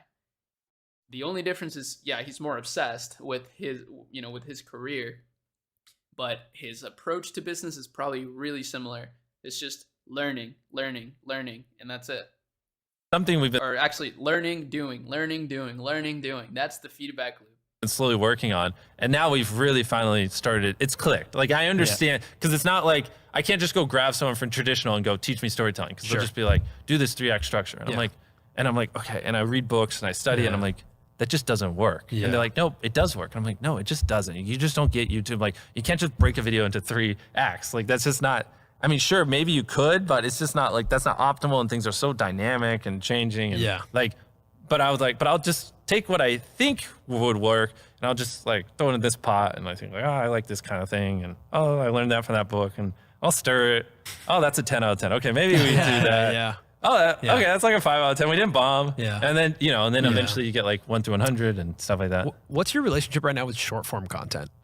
I mean, it's a no-brainer. You should be doing it. Yeah. But you're also making a lot of short form content, and some of the short form content you're making is what used to be long form YouTube videos. I know. Right? It's pretty crazy. It's really crazy. The fighter jet one was crazy. Yeah. When you had back in the day, so what's interesting is like, back in the day, I would do entire videos around like, you know, can 10,000 fans push a car? Like that would be a whole video. Now for me, if I did 10,000 fans push a car, that'd be a 1-minute segment in an experiment video. If that, maybe it would be a short. So it's like my videos now, some of them are literally just 10 of my old videos put together. Like that's how crazy it's gotten. Yeah, agreed. And like they're expensive too. Like you asked if someone would go to Paris to buy you a baguette. Which was a very fun short. My shorts lose so much money. But someone actually flew to Paris. Like he flew someone to Paris. Yeah, and exactly. They did it, and they come back. And it's a really fun short. But I was thinking, I was like, 5 years ago, that's a long form YouTube video. Oh, 100%. You know? Yeah. Like it's so crazy that has gone condensed. And I would argue that does work in a 3-act structure, right? Like on short form? Yeah. Yeah, like short form you can do more stereotypical stuff because you're not trying to like hold people for. The question's kind of the hook, and then like there's exposition of like here's the concept in Act 1. Then he goes to Paris as Act 2. I think he said, you know, short form content is a no-brainer for YouTube creators, but just keep in mind that everything he's saying is applicable to business, because the way that he thinks about being a creator is being a business. Like MrBeast is a business, and I mean I know this because I've watched a lot of his personal interviews like this, but he like some of his biggest inspirations are like Steve Jobs and, you know, Elon Musk, other incredible entrepreneurs. So he is an entrepreneur, and creators are entrepreneurs. So when he says short form content is a no-brainer for a creator, that's something you got to keep in mind for your business too. Short form content is a no-brainer for any business out there, whether you sell, you know, lipstick at a salon, whether you sell hair extensions, whether you sell handyman equipment, no matter what it is, you should be making short form content. There's no reason not to. And especially, you know, with every platform now integrating short form content into, you know, their platform, you can find the perfect audience for whatever it is you sell through short form content. So I totally agree with that. Back, that's Act 3. Due to the fact that who's going to pass out first in a jet. Since you have to condense a story to sub-minute, you kind of, it has to be broken down very simple. So like almost any structure you could be like, oh, it applies to that, because it's like basically sub 1 minute stories are just like bare bone storytelling. You know, you don't have time to be dynamic. But I like the POV stuff you're doing on short form is really interesting, where it's like your hand and your voice, right? And because it becomes very much about the situation, like the two people who went on a date. Exactly. International Part of the thing with really short form too is it's like, because it's vertical, it's very hard to fit a lot of things in the frame is one of the things I'm learning. And it's like the thumbnail, there is thumbnails in short form, not when you're on the homepage, but when you're swiping, and the thumbnail is the first frame. It is. And it's like, it's very hard to fit tons of people. And so sometimes it is easier to remove me from the frame so you can be more focused on one person and get like a better reaction. It's just same reason why some thumbnails, it's not me and people, it's just me. It's easier to focus on one person. And so like I try to think of the first frame as the thumbnail. So I heard you guys talking about autoplay on YouTube, and I've never considered it. I've always thought about the thumbnail, but now on YouTube, videos automatically play. Yeah, here, let me show you the autoplay for one of my coming up videos. Okay. This is how serious we take it. Look at this shot. Like, so I have this fully rendered out. This is just the intro for our next video.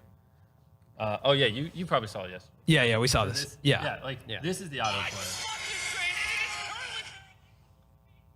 See, Oh my the God. autoplay. Yeah. Got it. So, Like, wait, so all you have on your phone is the autoplay. Yeah, because that's what's gonna play. It's the first 5 seconds. Exactly. Like, And so, you make sure the first 5 seconds looks like the thumbnail. of course. So before you film a video, what is the thumbnail? What is the video? And then what's the first 5 seconds? And then what's the first 30 seconds? You know, by the first Yeah. 5 seconds is like goes with the thumbnail. Because it's possible that people Interesting. open YouTube and They don't see it. They don't even Especially see the for thumbnail. us, because like for so many people I've watched hundreds of our videos, when I upload, I am first on your homepage. So like you just literally don't even see the thumbnail because it autoplays so quickly. So like the thumbnail is irrelevant. I have to like visually convince you to click on the video. Wow, that's so interesting. Yeah, that's why we go so hardcore. Dude, that's so crazy. So do you you have consider time? also captions in those first 5 seconds? Because Of people course, aren't all watching of with it. Yeah, audio. everything, Yeah. everything. Yes, 100%. Wow. So those first 5 seconds, that hook is now even more important than it ever used to be. Oh, 100%. Yeah, before it was important because you had to convince people to watch. Yeah. Now you have to convince people to click and watch at the same time Whoa. with the first 5 seconds. That's driving CTR now too. Yeah. It is Interesting. 100%. Wow. I roast the hell out of people who like have boring first 5 seconds. It's brutal. What role does short form play? Is it audience growth, brand growth? On YouTube or across Just everything? across the board. Like, Yeah. I mean, you just said like it loses money. yeah, right? well, short form is like an interesting thing because like never before in history have you been able to make a piece of content that goes viral on Facebook, goes viral on Instagram. I mean, Reddit has where you swipe through, can go viral on Reddit, can go viral on Twitter. When you tap on a video, Twitter you can swipe through, go viral on TikTok, and go viral on YouTube. Like if you make the right kind of short form content, you can literally grow across every platform. Like can Cabby also go Lane viral doesn't on make LinkedIn. Instagram specific content. And what does he have, like 80 million followers? I think you're neck and neck with him right now. Yeah, well, but whatever. But on Instagram, he's like Yeah. 80 million Yeah. followers, right? Bro, the guy doesn't even use Instagram. He just reposts his clips over Right. it, right? Same thing with a lot of other people popping on short form. So like short form is very interesting because it's like you don't have to be like a god at YouTube. You don't have to be a god. It's really the highest leverage content right now that you can make is short form because of the reason that he just stated that it can go viral on like 5 different platforms and it's the same content. At TikTok, and then a god at Snapchat, and then a god at this Right. platform and that platform. You can actually, it's very weird. It's like this has never happened in social media. It just never has. You can master this one craft, and by mastering that one craft, you can grow across all platforms. Which it's just like even for me, like I would say I'm one of the best in the world at YouTube, but I'm not one of the best in the world at Instagram. I'm just not. You know. But if you master short form really high level enough, you can be one of the best at both. Because being the best at short form means you can have popping reels and popping shorts on YouTube. So to me, it's pretty fascinating because you like if you play your cards right, you can grow on every single platform, which is wild. That's an encouragement to everyone watching to clip this. Yeah. Spread Sure. these clips. Spread these Yeah, clips. Do it. Yeah. Do you care if they re-upload it on No, TikTok? no, I don't Guys, care. easy way to make money. Yeah. Get the clip in. They gave you permission. there I want to is- see TikToks. I want to see shorts. I want to see reels every single moment. Subtitles. Make the subtitles better. Bro, do that thing where they throw their cringe violin with subtitles. You know what? Screw it. Figure out a different instrument. You're up here. You're different. I want to see it. Dude, honestly though, it's so interesting. I've been thinking about the concept of clipping like that. Someone's gonna work wonders. Someone's gonna work wonders on that. That, Yeah. You know what? Make Yeah. that viral. Yeah. This right here is on TikTok, and Yeah. you're watching it, and it Yeah. went viral because it's ironic. I was curious about how you think about your own visibility like that, like people clipping you. Yeah. And like that's a whole nother layer when we were talking in the beginning of the show about fame and like how visible you are. It's not just your videos. It's like Oh, so many. Yeah. millions of Bro, clips. one of to you. 100. There's someone clipped took a 2-minute segment of the video and put it on TikTok, and it had 40 million views on TikTok. And these guys are just like, so many of the comments are like, "Where do I find this? What is this?" And Whoa. people are just like, "It's MrBeast," and then they'll respond like 2 hours later, and they'll be like, "Wow, I just watched 10 of his videos. Where has this Whoa, been?" dude, And that's I see stuff crazy. like that all the time. So short Yeah. form's like great. That's Yeah. where when I hear creators are like striking other people that do re-upload Yeah, their videos no, or whatever, I'm yeah, like, you're crazy. Yeah, This is yeah. a funnel to your That's content. like Embrace it. undervaluing, brand. It's undervaluing. Exactly. Like if I was like, hey, I'll give you some free billboards, you Yeah. know, and put them everywhere. Exactly. And you're like, no, take them down. Take 'em down. Exactly. So I love it. Clip my Yeah. videos. React to my videos on your Twitch stream, your whatever stream. Yeah. Clip my videos. Put it on TikTok. I don't care. Just make sure Yeah. you get views. I think that's why we have a lot of new creators right now, because in a Right. very short amount of time, you can make a ton of content and you can Yeah. grow a big audience. Exactly. And I don't think not a single person is actually using it correctly. Like no one, there is no like Mr. Beast of long form. There's no Mr. Beast of short form yet. I think that someone who's actually like figuring out and crushing it. Yeah. And so I'm like excited to see like who are those people? Who do they shape up to be? Like we had Charlie and Addison Ray at one point, and like they're doing fine, but I wouldn't say like when you think of TikTok, you don't really think of them anymore. No, you know? TikTok is very much a stepping stone. Yeah, That's right. actually To do such a something good else. point. Wow. Either YouTube or like going to the movies or do music, or it feels it's like YouTube it's like back in the day. Yeah. But someone needs to come along. You know what's funny? We're the 5th most followed account on TikTok. And at the rate we're going, we're actually going to be #1 on TikTok as well, which is kind of funny. Which is crazy, yeah. That is actually wild. But you're also doing specific concepts for short form. Well, for TikTok as well. Yeah. Mm-hmm. Anytime there's huge trends, you know, I just kind of look at the trends. I'm like, oh, that one's big. Let's do it. Yeah. I mean, whatever. I remember Corn Kid at That's the same way that we're building businesses, to be honest, is we're like, okay, let's look at the trends. That's big. Boom. Let's run it. It's actually so powerful to just be data driven. Like, and then adding your creativity and artistic vision into the branding. That's how I approach it, at least. Like, we take trending topics or trending products, trending ideas, but then I add my own design language to everything. And that's our way to be original. But that's been massively successful lately. I mean, you've seen some of our results. We've been crushing it lately. So, Willie, you're saying you want to get access to the iChemy lab, but you're too young and you don't have the money. This is what I'll do. If anybody wants access to a Chemi lab, what you can, and you don't want to pay for it, what you can do is do what MrBeast just said. Repurpose my content. And if you get a video to 100,000 views from my content, you can use any of it, literally. A short form video, I'll give you free access. at he was cool. opening. Yeah, he was cool. Fun. Yeah. It was fun to hang around. That was fun. So it's just, I don't know, like that. You're right. Like so many people on TikTok are using it as a launch pad. It's like, oh, I can't make that much money or blah, blah. No one's, which same thing was back in the day with YouTube. Yeah. You know, it was pre-television. No one 10 years ago when I was grinding and putting in the hours would ever have thought you could do the kind of revenue and money I'm doing now. Yeah. But it's, you have to have a little bit of that faith. It's like someone needs to just go, no, YouTube will keep, or TikTok will keep growing. Yeah. I love this platform. I'm just going to go all in. And when the money's here, the money's here. Or I don't even care about money. You know, I just screw it. I just want to be the best. And I just feel like I haven't seen many of those people, you know, that are making mass appealing content with that mindset. One of the most substantial changes to the business from 2 years ago to now is Feastables. Yes. And like, you know, even walking around this campus, I was thinking about it and there's Feastables everywhere. Yeah. And I was like, I hope. I was like, is this a chocolate company? With a YouTube channel? Do you know what I mean? Like, is this, are we at it? Or is this a YouTube You channel? finally figured it out. Yeah. No, I'm kidding. No, but that's what it feels like. Yeah. You're like, oh, this is a chocolate company with mega distribution, right?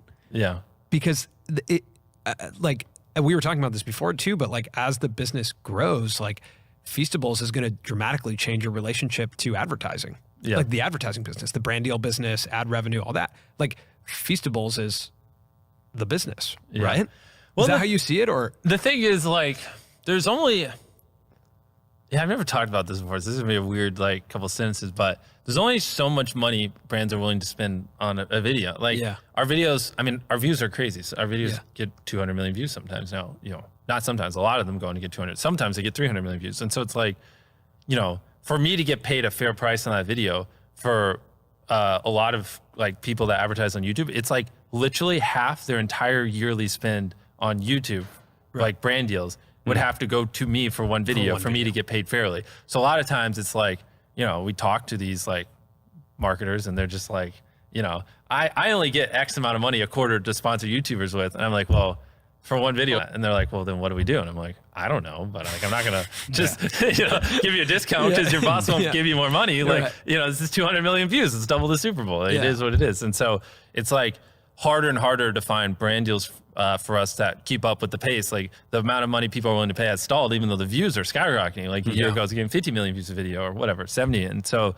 yeah, it's getting makes more and more sense for me to just build companies that I own because, you know, I know, you know, if I promote something that it converts and like, you know, it actually leads to real sales. And so ideally one day I don't have to do brand deals anymore. I don't like having to promote other companies, but I also like making the best videos possible. And my videos don't make money. Even when I do a brand deal on a video, I still lose money. I lose like over $1 million a video and I have to supplement it through like gaming or reacts or through other means. And it's like, I don't make money. I'm constantly stressed about money nonstop. And it's like, people are always like, well, just don't spend $4 million on a video. And I'm like, why would I not do that? And they're like, well, because it's stressful. And like, maybe if you spent 2.5, you'd be fine. I'm like, Yeah, but then I don't get to do what I want to do. It's also a big difference from last time. You showed us your books last time. Yeah, we were probably spending $1 million a video back then. I think it was like 500. Yeah, it was like 500. Yeah. I think you showed us one and you were like, that's 800. Yeah.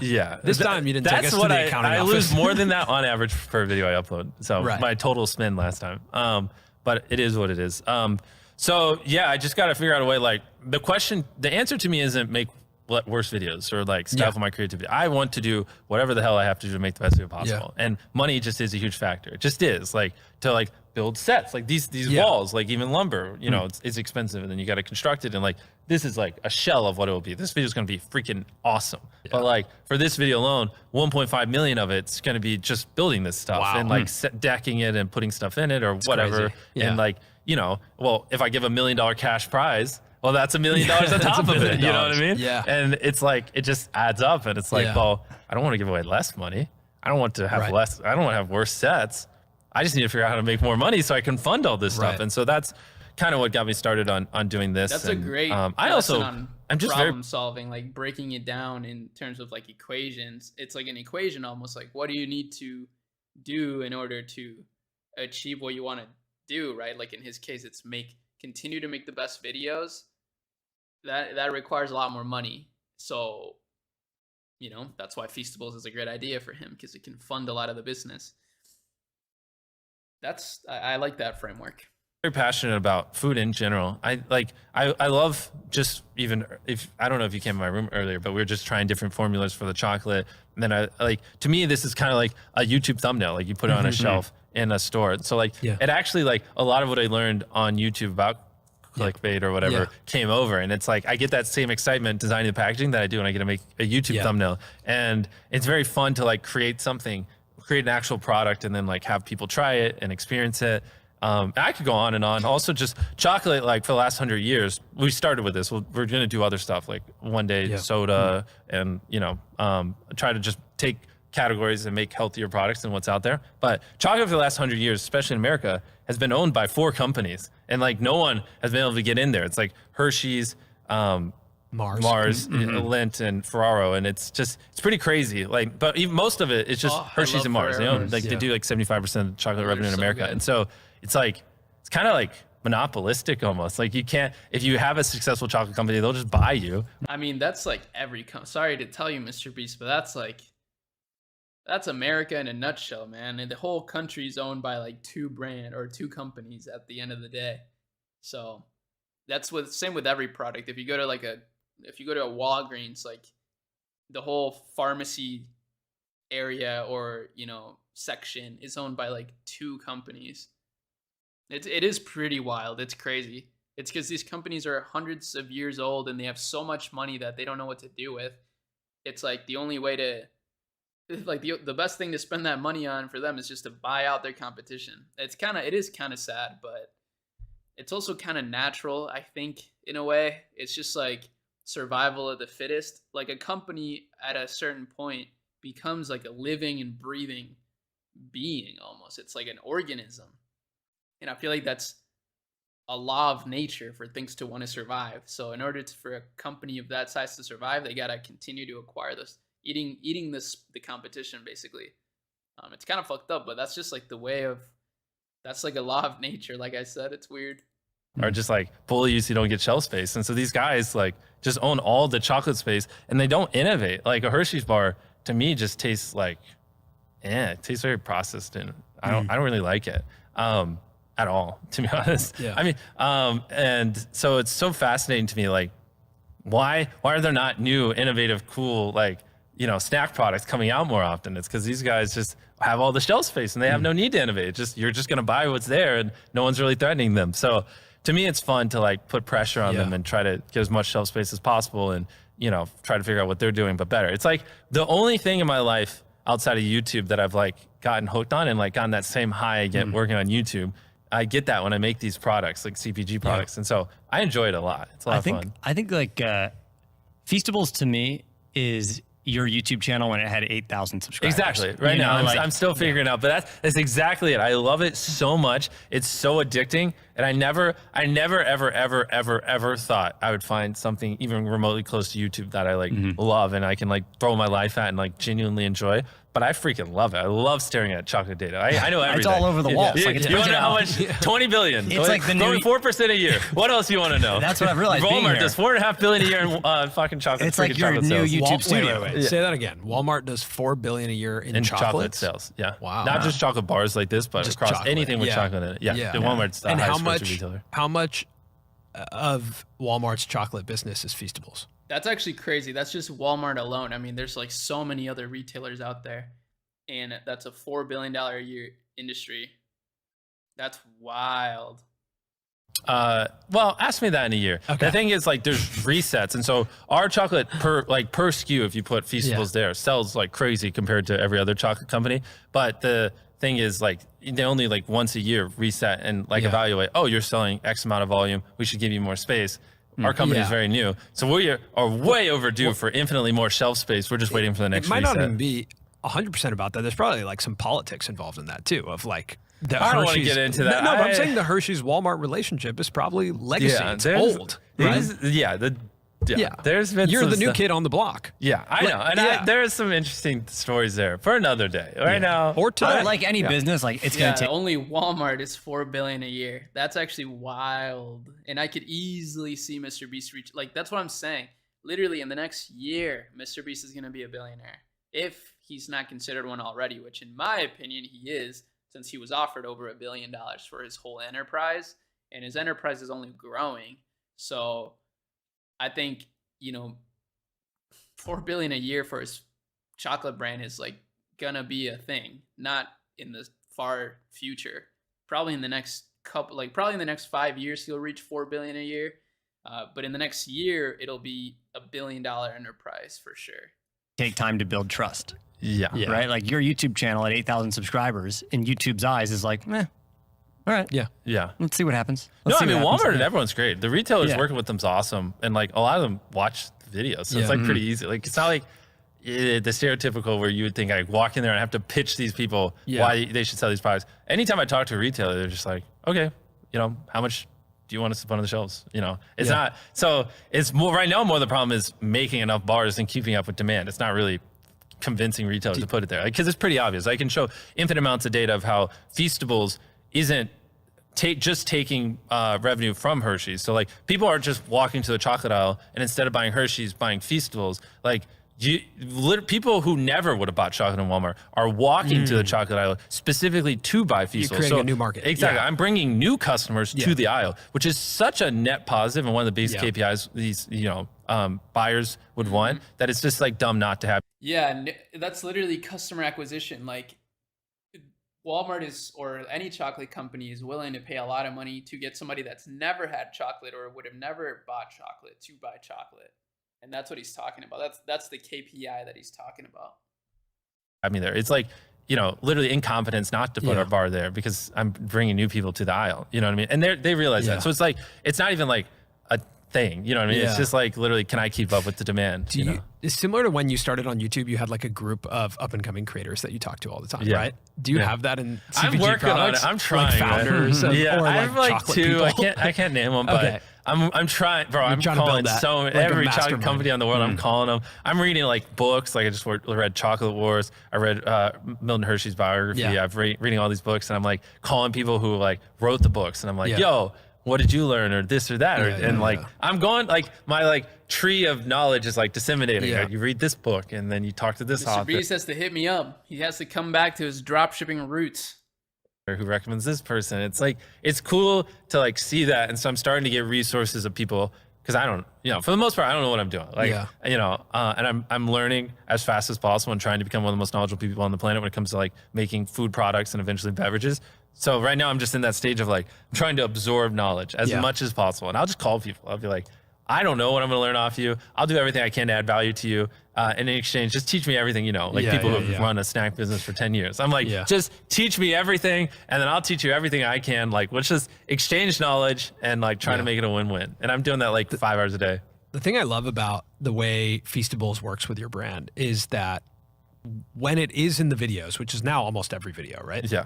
It doesn't feel like a brand deal. Of course. You Yeah. know, but there's still set up moments, like in the boat video, in the yacht video. There's like a moment, a Feastables moment, right, where it enters into a segment. It's because I'm excited about it. Like when we're, in that video, when we were going around having people try it, like I'm genuinely, like I've worked so hard to make these products that I'm like, yo, what do you think? And I love asking random people. And there's like jokes and bits, and like between you and Pete Davidson, it was funny. Yeah. Like that was a really funny moment. I agree.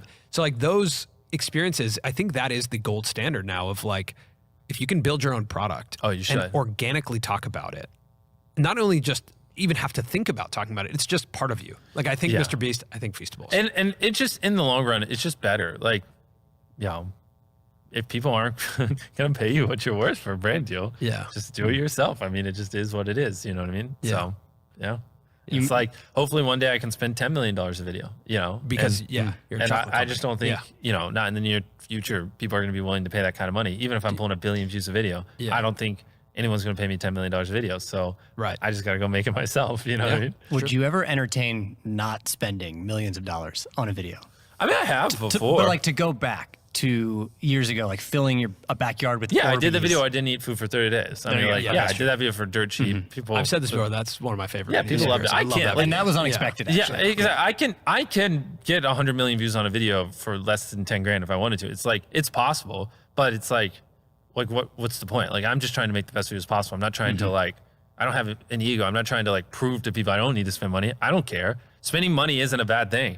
Like I hear people ask me that. I'm like, why does it matter? Like in what world? So you would rather me keep my, not you, but this imaginary hypothetical person. It's like, so you'd rather me keep my money. You'd rather me go buy a mansion and a Lamborghini like everyone else, as opposed to investing it in content, creating jobs for people, and trying to do everything I can to make videos my viewers want to see and can't find anywhere else. You'd rather me just go buy a mansion. That's what I'm supposed to do. You know what I mean? Like, it's not a negative that I spend money on videos. You know what I mean? I actually ask it more from a place of curiosity.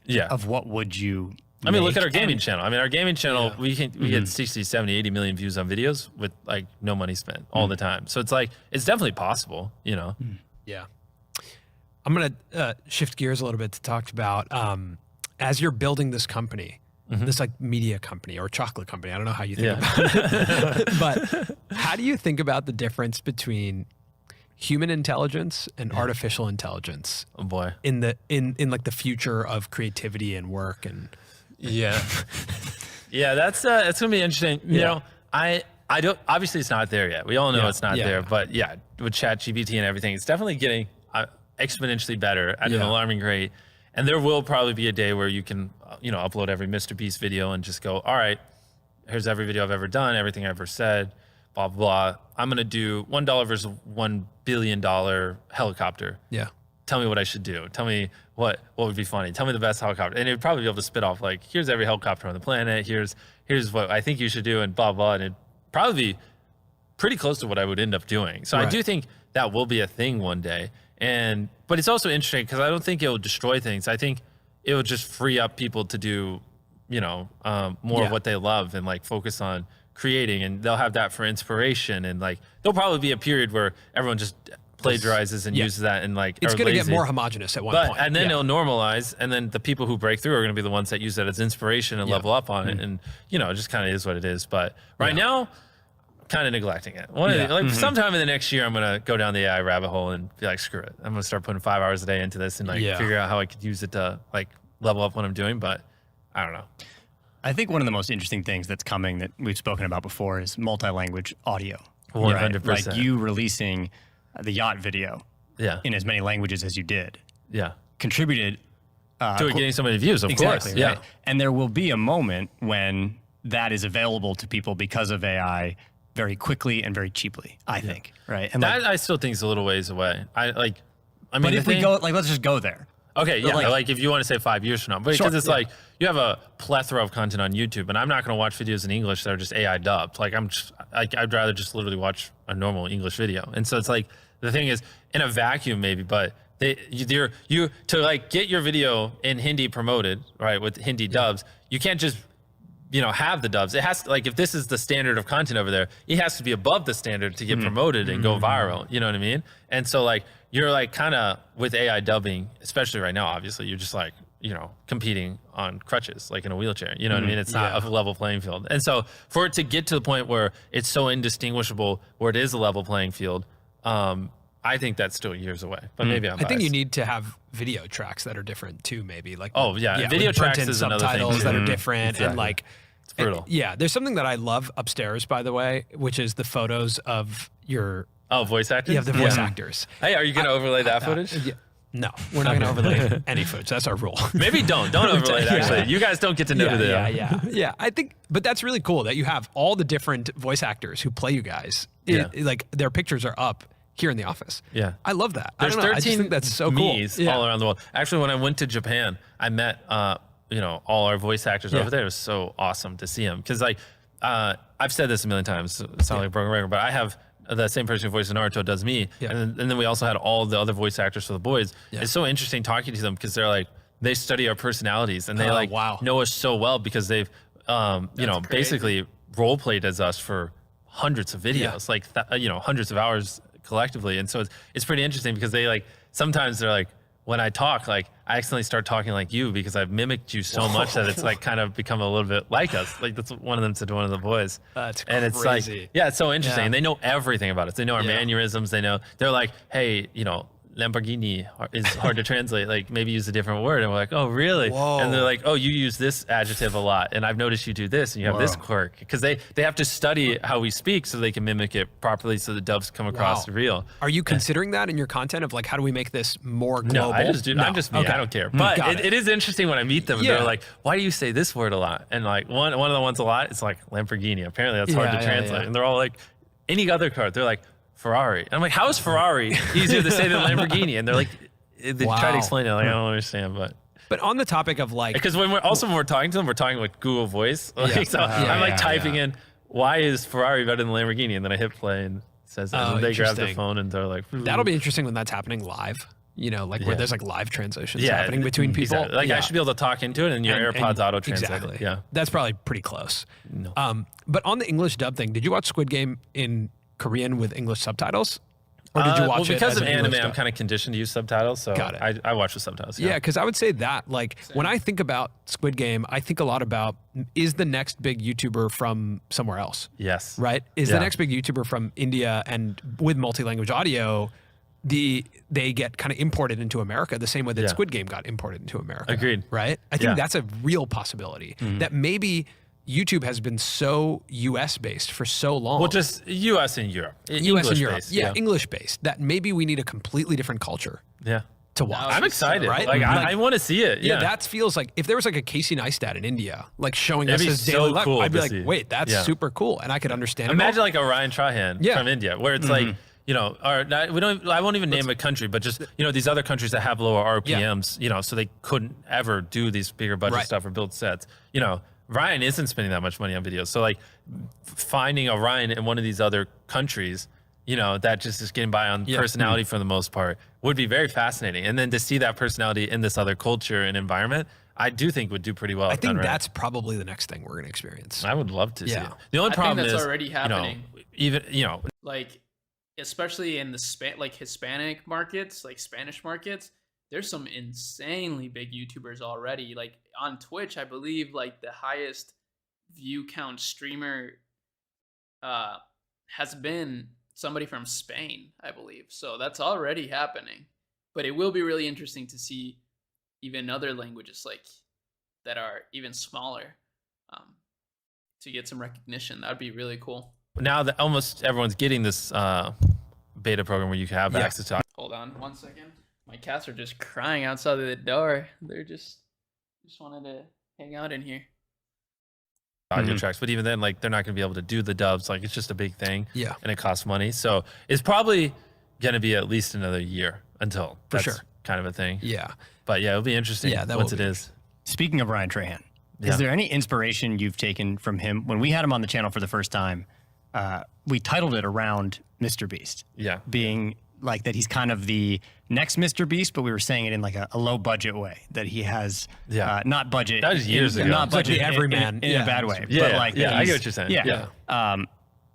How much have you watched his videos, and have you taken any inspiration from No, what he's I doing? can't do what Ryan does. He's too I mean, he's like Emma, you know, Yeah. like they're just different, you know. Ryan has fun and Ryan's happy. Ryan's the YouTuber you want to be, man. Ryan's like, I agree. the YouTuber you want to Dude, be. I said that yesterday in the car. I was like, if there's one YouTuber I'm jealous of, it's Ryan Trahan. exactly. Yeah. Ryan's got a great life. Yeah. Man's making money. Man's having a good time. He's got a wife and Yeah. he's happy. Like, Yeah. you want to be him. Like, no, I mean, like, bro, you don't just spawn stuff like this and manage companies this Yeah. big and scale up tens and hundreds of millions of chocolate bars and all these things and, you know, and just have carefree, just make stupid, not stupid, but make like, you know, funny jokes and blah, blah. Like, me and him live in different worlds. And so, like, no, it's like, I'm just like, I don't know. I got so much going on. It's so hard for me to turn my brain off. Like, I struggle, but it's something I try to do is like when I'm filming, tend to like, it's so like even 1 through 100, I'm like thinking like, oh, these sets could be better. Like that cube could be better. We should wipe that so they could see through it. We should have this wide shot and then it could come here. And I'm thinking of all of this.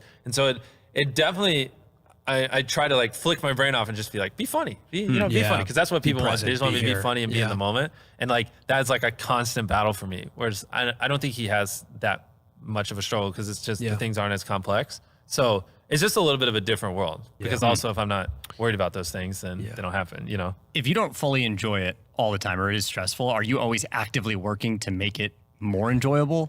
The problem is like, I always push the videos to be better. And so in a world where I'm like, all right, this is like the level where it's good, then it would be fine. Because like the second I solve a problem and we catch up and like boom, boom, it's like, okay, well now I want to start doing CG like Squid Games. And it's like, all right, we solved that. And now it's not as stressful. And it's like, okay, well now I want bigger sets. You know, like this is one of the bigger videos we've done. It's like now I want Squid Games every video. Right. What makes you happy my is team's like, innovation. what, bro, we can't spend $4 million every video. We can't do sets like this.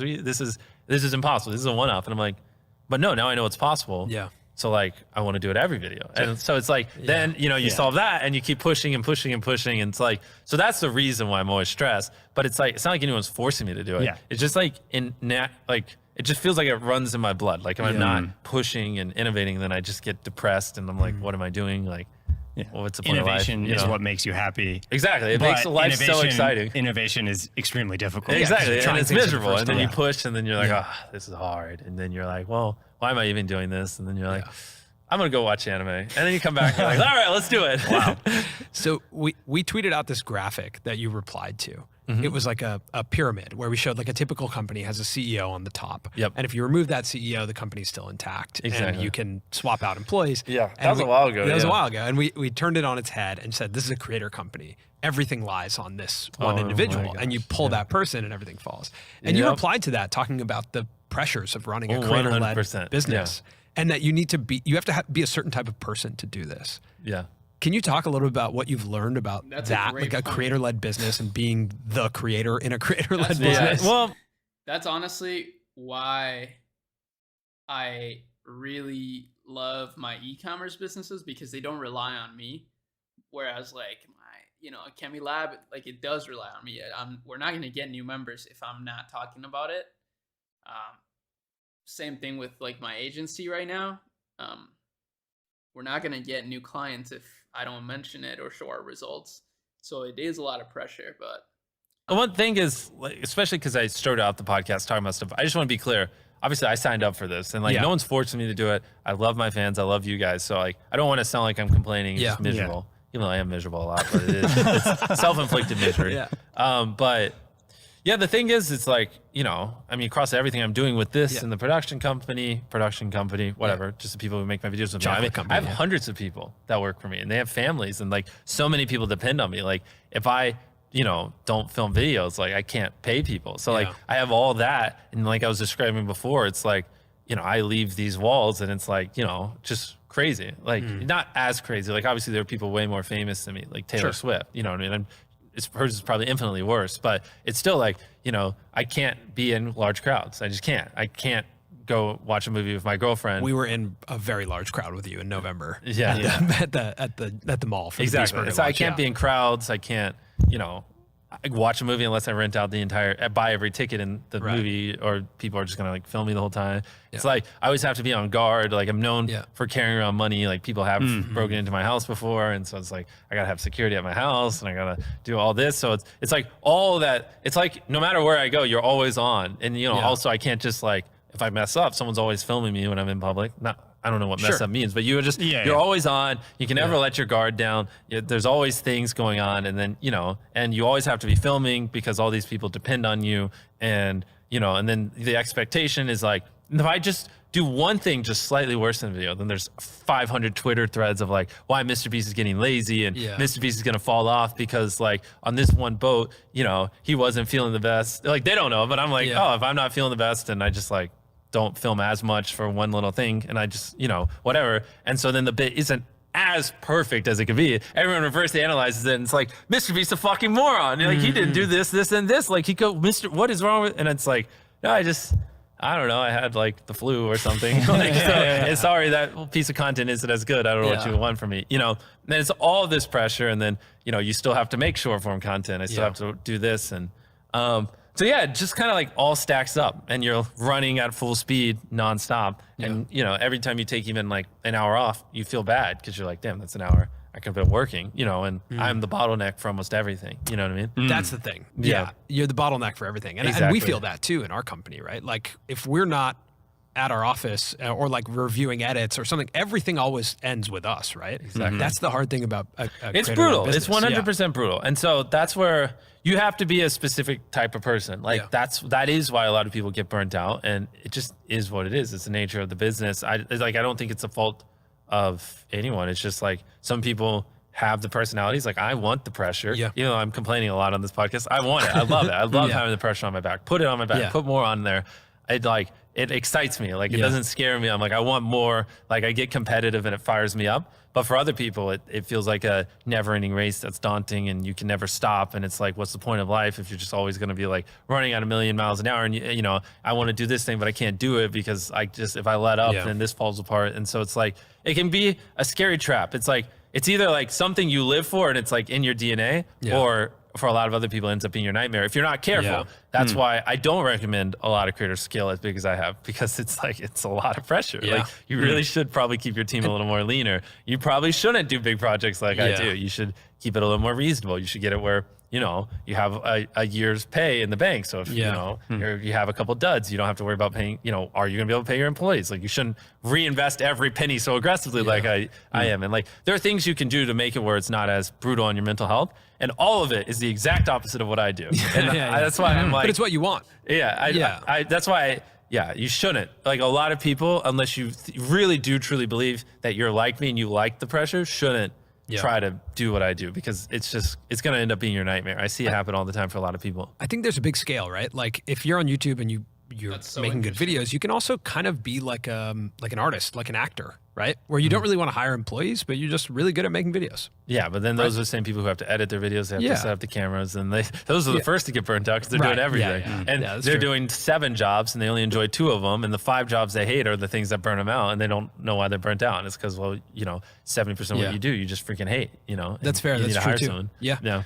I feel like there was a moment like 2 years ago when we interviewed you, or even over the past year, it feels like you were, even though you had such large scale, you were still like ours, like you were part of the creator community. Yeah. And it feels like now you've gone well beyond shouldn't that. Because I'm still in the creator community. I know you're still in the creator community. This is my life. Yeah. But it feels like you've like transcended in this way. I got you. Like brand wise. Yeah. Like brand wise. And Colin always says this, that like when you're in a community, people always describe you as underrated, or like kind of like you're just like ours. It's like, MrBeast is the top of our game. But once people you go watch a video, right? Yeah. Like for us, this is what happened before we had 1 million subscribers. I felt like people would watch and be like, wow, more people should know about you. More people should be subscribing to you. This is so good. They give you the benefit of the doubt. Yeah. As the number goes up and you cross a threshold, it's like the chance that someone's like, this is not that good. Yeah. You should be way better with this many followers, this many subscribers. Or you're overrated, or like just have not great things to say about you. Like that, I think it feels like when you transcend a bit, then all of a sudden you're rated. You're no longer underrated. People are on both sides of the aisle. Do you feel that? Well, I think this is where I'm different from most people that come before me, and like, I just don't care. Like I've said this before, my goal is to make the best videos possible. I'm going to spend 100 times more. I'm going to be 100 times more creative. I'm going to work 100 times harder. I'm going to hire the best. I've said this 3 times already. You probably want to kill me. And as long as I do those things, and I believe in my heart I'm making the best videos possible, and I'm doing everything in my power to entertain my fans as much as possible, then I don't care. Say what you want. I mean, like, I know that I'm doing the best I can, and that's all I can really expect. So like, once I kind of got out of that loop where like the comments, kind of this was years ago, kind of told me what's good or not. And I just got to like, no, I'm just going to do what I think is good. And I'm going to pour my entire soul and everything I have, from money to my brain power to my physical body, and hire the best people as well to like leverage and expand that. And then like, what is there for me to be worried about? Do you feel like people judge your moves now? Oh, they Like judge people every little thing I do. Everything. They judge everything I you do. say is reverse analyzed with Twitter threads. Everything I Every do on thumbnail camera. switch you make Everything. is Whether- hyper analyzed. Yeah, exactly. Right? Of like, why did he do that? Everything. Yeah, but what I mean, does that mean? it is what it is. Like I said, I wake up every day, I work out, I focus on Feastables, and I make the best videos possible. And I'm going to do those 3 things. Yeah. And I say this repeatedly because I think this is like, everyone needs to find their own mindset. Yeah. Because like, if your mind is just like the whim of what Twitter wants it to be, then it's always going to be bouncing around and you're not going to be focused. And like, I got my 3 things and that's it. And like, as long as I'm doing them, I'm doing what I need to do. And I know I'm going to achieve what I want to achieve. You know what I mean? What have some of your big videos in the past year taught you about making videos? Like the last podcast we did, 70% retention was kind of crazy, right? It was holy crap. No, but really? it was something that we talked about a lot, right? Wow. Was 70% retention. And I feel like people took that away from that podcast of like, that's what I'm striving for. We went home and edited the shit out of our video. The first one that came out after visiting you was like 7 minutes or something, hyper edited. Yeah. Okay. Is there something new? Like, because we talked a lot about like the hooks, we talked a lot about 70% retention, like, with like Squid Game and yachts and like all this new content that you've made. Is there something new that you've learned that you feel like is? Yeah. I mean, the hard part is like, and it's crazy because I'm very, very analytical and I love data. And but no, it's like, bro, you're going to kill me. People who watch the last podcast are going to kill me, but it's like, just make the best video possible. Like, just do it. Like, it's the first time you said it, though. That's good. Yeah, I literally don't even look at retention charts or percentages. Like, I don't know what it is on like that. Yacht video. I don't know what it is. I don't care. Like, I'm just like, how do I make this video as good as possible? Yeah. And then I just obsess over that, and that's just what works for me. Like, I don't need data to like confirm it anymore. What do you think makes a video good? Just generally, like, you can watch it and you just know it when you see it. It's the best fucking piece of content we possibly can make. I mean, from watching you give notes last night, I think it's a mix of, am I entertained? Like, can I not look away? Yeah, that's the core thing. And then second, does this make sense? If we go to a new location, does it make sense? Yeah, I mean, it just depends on the video. If there's a new challenge, a new something, a new this, a new that, whatever. Like, at every step of the way, does it make sense? Can people follow it? Yeah, I mean, those are just the core foundations, and then you build on top of it. Like we said before, it just depends. Like 1 through 100, it's like, is the storytelling out of this world? Or is the set out of this world? Are me and the boys being funny? Are the challenges freaking awesome? Are they executed properly? Is the pacing good? The duration of it, all that. These are all things you can just like, the little levers you can pull to like make it exponentially better. Yeah. So if we like telescope out, let's say 5 years, and Feastables sells for a couple $1 billion. Or something happens. Yeah, let's say ideally more, but ideally more. Okay. Tens of billions of dollars. Big. Yeah, let's think bigger. Okay, that answers our question. What does your life look like? Is it similar to this? Well, that's where I'd be doing some crazy videos. You guys buy Feastables, so I can afford my videos right now. I don't make money, but then. Yeah, if we ever had a crazy exit like that, bro, the kind of videos I'd be making would be just as stupid. I'm always going to be making videos. You're always going to be making videos. 100%. So, it'll be interesting. Yeah. That's part of the fun of following you for a long time, is that you won't stop making videos. Oh, I never at will every stop. level of success. I'm the last person on the planet you'd ever want to compete with because I'm stupid. And there's also... I'm like, herder this thing. All right, have 30 years of my life. I don't care. It's not logical. But there is way. also, like, when I look at you, like a parallel storyline where I wonder, will he ever stop making videos? Hell Because no. he's 25 now. I know. 10 years from now, I'm like, I'm 34. 10 years from now, I'll be getting started. Easy. Why would I stop? But that's the tension in it, is I'm like, okay. Well, what's a better use of my time than getting but hundreds it's fun, of millions like, of people to watch every piece of content I make? I get to be here and be like, all right, let's see. I'm more excited now than I was when you first met me. When was that? 4 years ago? Whatever it was. Yeah, maybe 4 or 5 years Whatever ago our now. first podcast was, I'm at least 10 times more I excited. feel the same way. I don't make the same content at all, but I feel like there's no reason for me to ever not make videos. There's not much better use of my time either. Especially with this kind of content where we just learn and, we just hang out.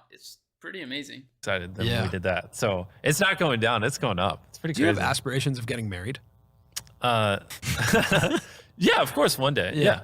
I mean, right now, this is my main focus, but I love my girlfriend. That's my answer. Yeah. And no, but that's not like me pushing the question off. Sure. Like, No, of course. No, like I could. I'm just curious about like some of that, right? Like of that trajectory over the next 10 years or, 20 years. Like, Well, luckily, my partner Tia, she is like, you hear it, like, your partner can either, divide what you do. What's the other word?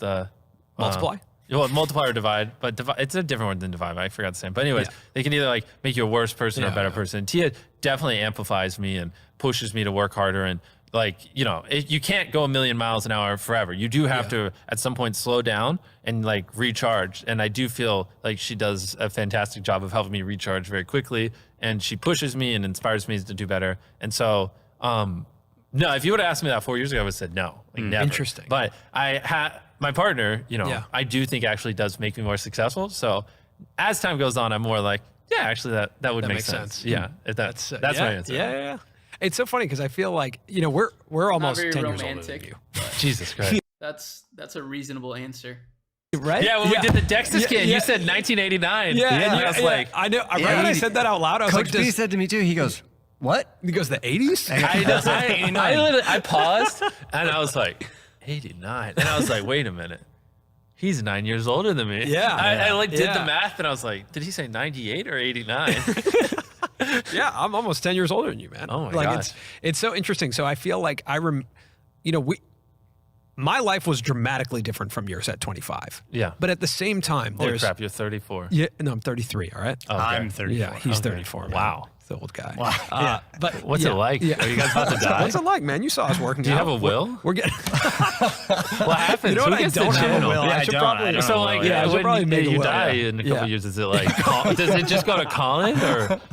I mean, you're getting close. Or I'll just find another Samir. I should just write another Samir. You know what? You into should the- actually, yeah, just guys, if your literally- name is Samir. Yeah, put it in the comments that you want the No, channel. I think I'll it should pick just one become Samir. Colin, Yeah. or it should become Samir if you die. Yeah. We'll have to find replacements either way. Yeah. But it is interesting being like mid 30s, being a YouTube grandpa. creators. Yeah, Yeah. married grandpa, mid 30s YouTube creators. Oh my God, and you're married. Wow. Yeah, I am married too. Crazy. I had to take off my ring to do the DEXA.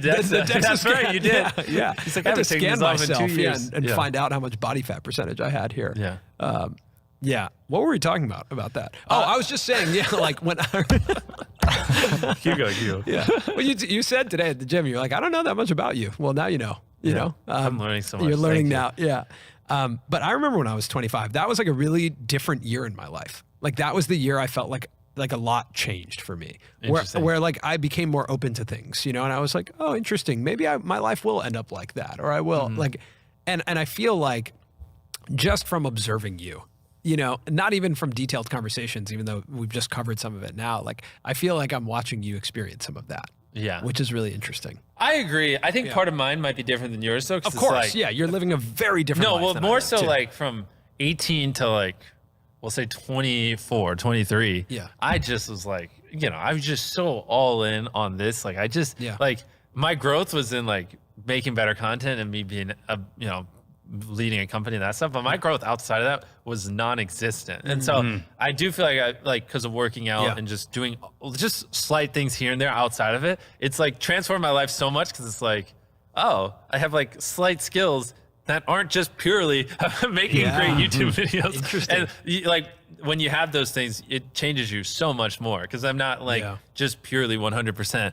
Like it'd be a problem if you talked to me 4 years ago about anything other than YouTube analytics. Yeah, like no, it was I all. remember we used to talk. Yeah. This was like a YouTube like algorithm and content creation, like just GPU computer. Like that's what my brain was. It was a neural net for like making good videos. That was all it knew how to do. That's all it's ever done. That's all it's ever been trained. I was like literally training my brain to like hate things, so like things that didn't make better videos, like to actually be disgusted at and like avoid it like the plague. Like don't date women, will waste time. Don't do drink alcohol. Even though I've only drank alcohol like 3 times in my life. Don't do this or like anything. I was like like my brain would just like naturally like run away from things that like I didn't think would be good for making better videos. And so it's like so fascinating because I've let some of those things in my life and now I don't feel like a Mark Zuckerberg like algorithm. You know what I mean? And so it's like it's pretty funny how it changes your personality. Yeah, that is interesting. Now that you've kind of evolved past that stage, do you ever think, how did I end up like that? Like, what made me so competitive? What made me so obsessed? I was just so worried that like I'd let those things in because I have a very addictive personality. Like I got addicted to this, and so it's like, oh, what if I get addicted to any of these things, these distractions? Like I would like, you know, I wouldn't let a computer in my house because I might play video games and like that. You know, what if I get addicted to the video game? Well, opportunity cost. What if I play 2 hours a day? That's 60 hours a month. What am I doing? You know, that's the video. You know, like bro, it was like a fucking straight algorithm up here. I was like, I called it nightmare mode. I would like push myself to be in nightmare mode for 100 days straight, where I wouldn't play video games. I wouldn't do anything fun. I would just work for 100 days straight. And I'd be like, okay, now you get 1 day to like have fun, and then I try to go for another 100 days of nightmare mode. I was absolutely stupid. I don't know what I was doing. But I do think now that being a little more well-rounded makes you, well, just so happens, if this was a business where I wasn't being a creator or like being an entertainer, I probably would stay in algorithm like crazy mode a lot longer. But it did kind of hit me that being a little more well-rounded equals a better personality, which will make me funnier in videos, which people like. People survive. Yeah, but that also applies outside of videos too. It's just general creativity goes up more whenever you actually engage in different things, you know, whenever you're just not so closed off to everything. I surprisingly like a little bit of comedy here and there. So I was like, that when it hit me, that I was like, oh, maybe I stopped being a little bit of like a lizard so much and like let up and like, you know, maybe just occasionally let a South Park episode in, or like occasionally like, you know, just ingest something that isn't optimal for performance. And so I can like speak in other things than CTR and AVD. Wow. It's like, maybe that'll make better videos. So that's kind of how it developed. So we have South Park to thank. No, I can't watch it, but I don't think it's bad. But I just, that to me is just so far off the chains. Like my girlfriend always tries to get me to watch it, but I'm like, I just can't focus. I end up just like checking out and going into numbers land in my head. Yeah. But other things like Succession, I'm liking that. Succession's great. Yeah. Did you finish it? I'm on episode like 3 right now. I just started. I feel like that's going to take you a while to watch. Yeah, Succession's good. What was the other one? What's the...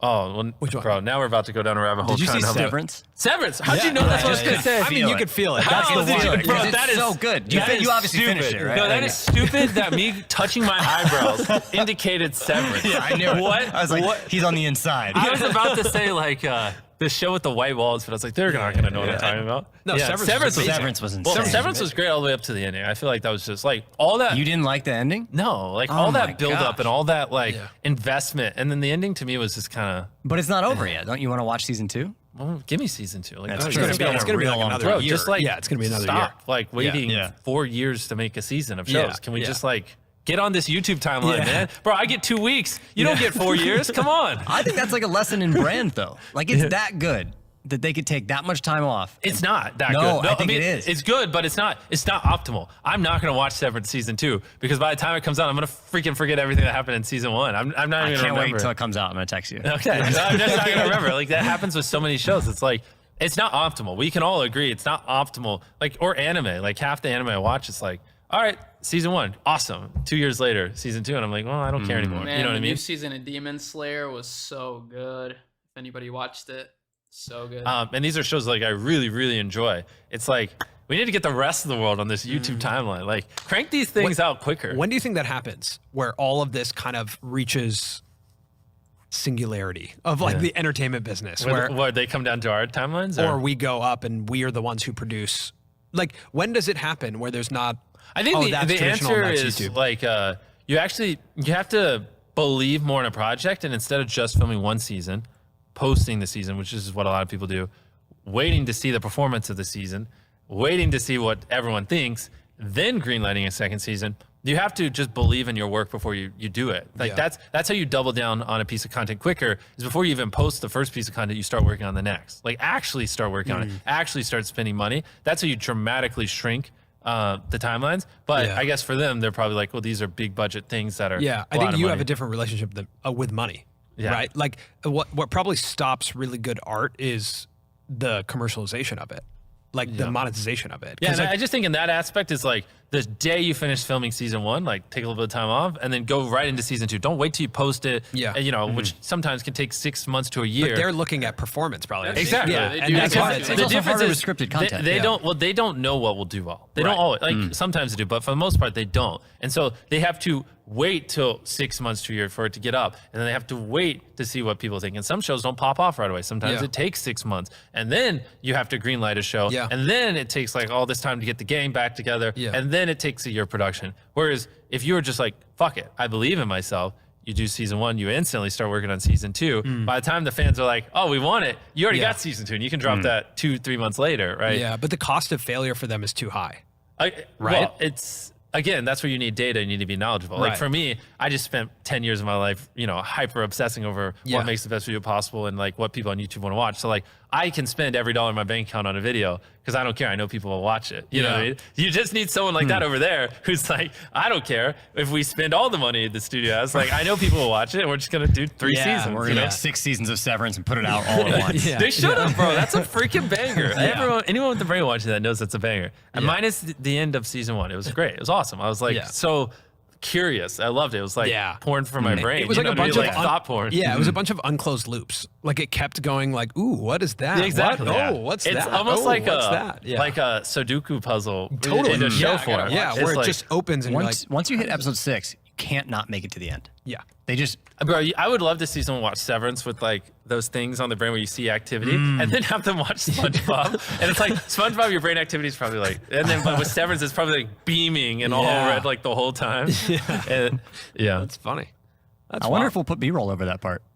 SpongeBob and don't Severance. What's your relationship to like a like? Do you feel like any of your videos are not well performing, or do they all perform at such a level? This is that, the worst time to ask me. Almost every video the last 2 years has been 1 out of 10 or 2 out of 10. Our views have gone up so much, it's crazy. But Is that data? Is that team? I mean, our videos are just so much better than they used to be. Watch a video from 3 years ago. but it's what abysmal. makes them better? Just the ideas, like Everything. the concepts. I mean, look at that yacht video. execution, The yeah. transitions were better. Yeah, yeah. I already told you, like a large The part intro of, to the yacht video, I thought was one of the best.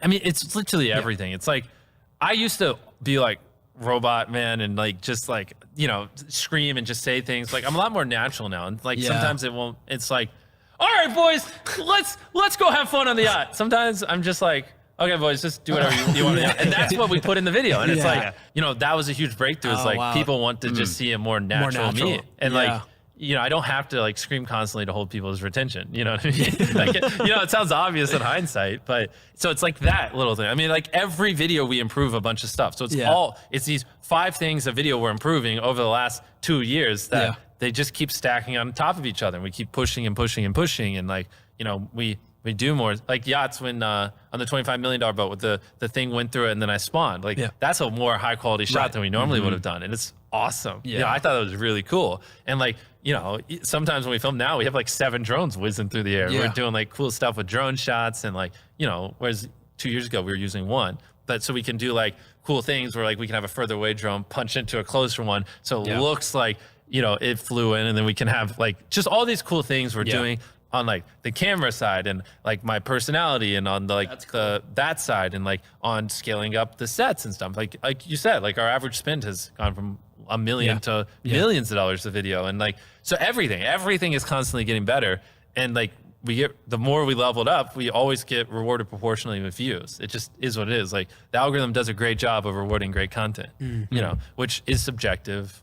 It is what it is. No one can define great content to a T. But in my opinion right now, if you make great content, which essentially is, you know, what viewers want to watch, but obviously then that goes into a million nuances you can never like verbalize. Sure. But if you make what people want to watch, you make great content, the algorithm rewards it very well right now. And so as we make our content better and better, we just get rewarded with more views. And so we just keep pushing and like, we're just, no matter what, there's always a way to be better. There is always a way to be better. And so we're just never going to stop making them better. You've been tweeting out your Psychology is analytics really quite big a bit on your these videos. That's for sure. subscription behind the tab. subscription tab. Yeah. Which I've really enjoyed. It's really interesting to see. Yeah. But like, it's like my own little like Yeah. people like because I can't tweet it on my main page Yeah. because then I look egotistical and like Sure. but I like crave that like, hey, other YouTubers, what Yeah. do you think of this like I little love it. piece I of think data? it's great. So like on Twitter you can have Yeah. this thing where people can subscribe for $5 a month. And so like I've just kind of made that a thing where only YouTubers pay the $5 a month because I only share data there. Yeah. And so it's cool because now I have these like people whenever I like want to share data, it's like it's not egotistical. It's like people who actually crave that stuff Yeah. and know like I'm not communal. trying to flex and say, hey, look at me. I'm just more like, Yeah. hey guys, what do you think of this cool little thing? Yeah. Speaking of other YouTubers, you're still doing like masterminds, Of course. You always meaning gotta do like a group of creators that you get together with and go on trips with, and like 100%. and learn That's how from you them. stay on top. I got to always be learning from everyone. That's cool. To me, it's really cool that you're like so committed to that. Of course. Like it's just like It'd be I crazy guess it's not just to. for me. I think of it as Well- like that was like a part of your origin story. Yeah. You know, like when I think about the MrBeast origin story, like so much of it has to do with like finding a group of creators. Yeah. But I just love that it's still a part of Yeah, your now narrative. it's different. It's more just like, who are the 5 people that are innovating the most, doing the most creative stuff? Who are the Yeah. 5 people that are pushing the boundaries? And then, just talk to me once a month or once Yeah. every other week. And Who do you tell me- feel like some of those people are who are pushing the boundaries? I'm struggling to find them right Okay. now. I really am. Yeah. Like That's fair. I don't want to say names. 'Cause Yeah. like I'm grasping at straws with some of them, but I'm just like, what did you learn? And then they tell me, and I just tell them, Yeah. here's everything I learned. I watched your video. Here's why I think it's bad and Yeah. how it could be better. Let me know how else I could add value. And I try to do that as much as possible. I'm not sure that the next chapter of YouTube is like channel specific more than over the short term. It's going to be video specific. Like we're going to see videos that really pop. I mean, that's where know? we are now, but that's because like a lot of people when they have a video pop, they just don't know why. Like they don't. Like I know why my videos do well because, like I said before, I spent 10 years of my life just hyper obsessing over all this. Like Yeah. I mean, the amount of YouTube Yeah, videos that's a good point. I love how even at his level, he's still in this student mentality. It's kind of the thing, like, even I asked that question to Davey when I had an interview with him, because obviously he is at such a high level in business, and we asked him, who are you learning from? And I don't remember his answer, but I think it was like, I don't even remember what he said. I gotta watch that interview again, but it's an interesting thing to see people at every level continuing to learn.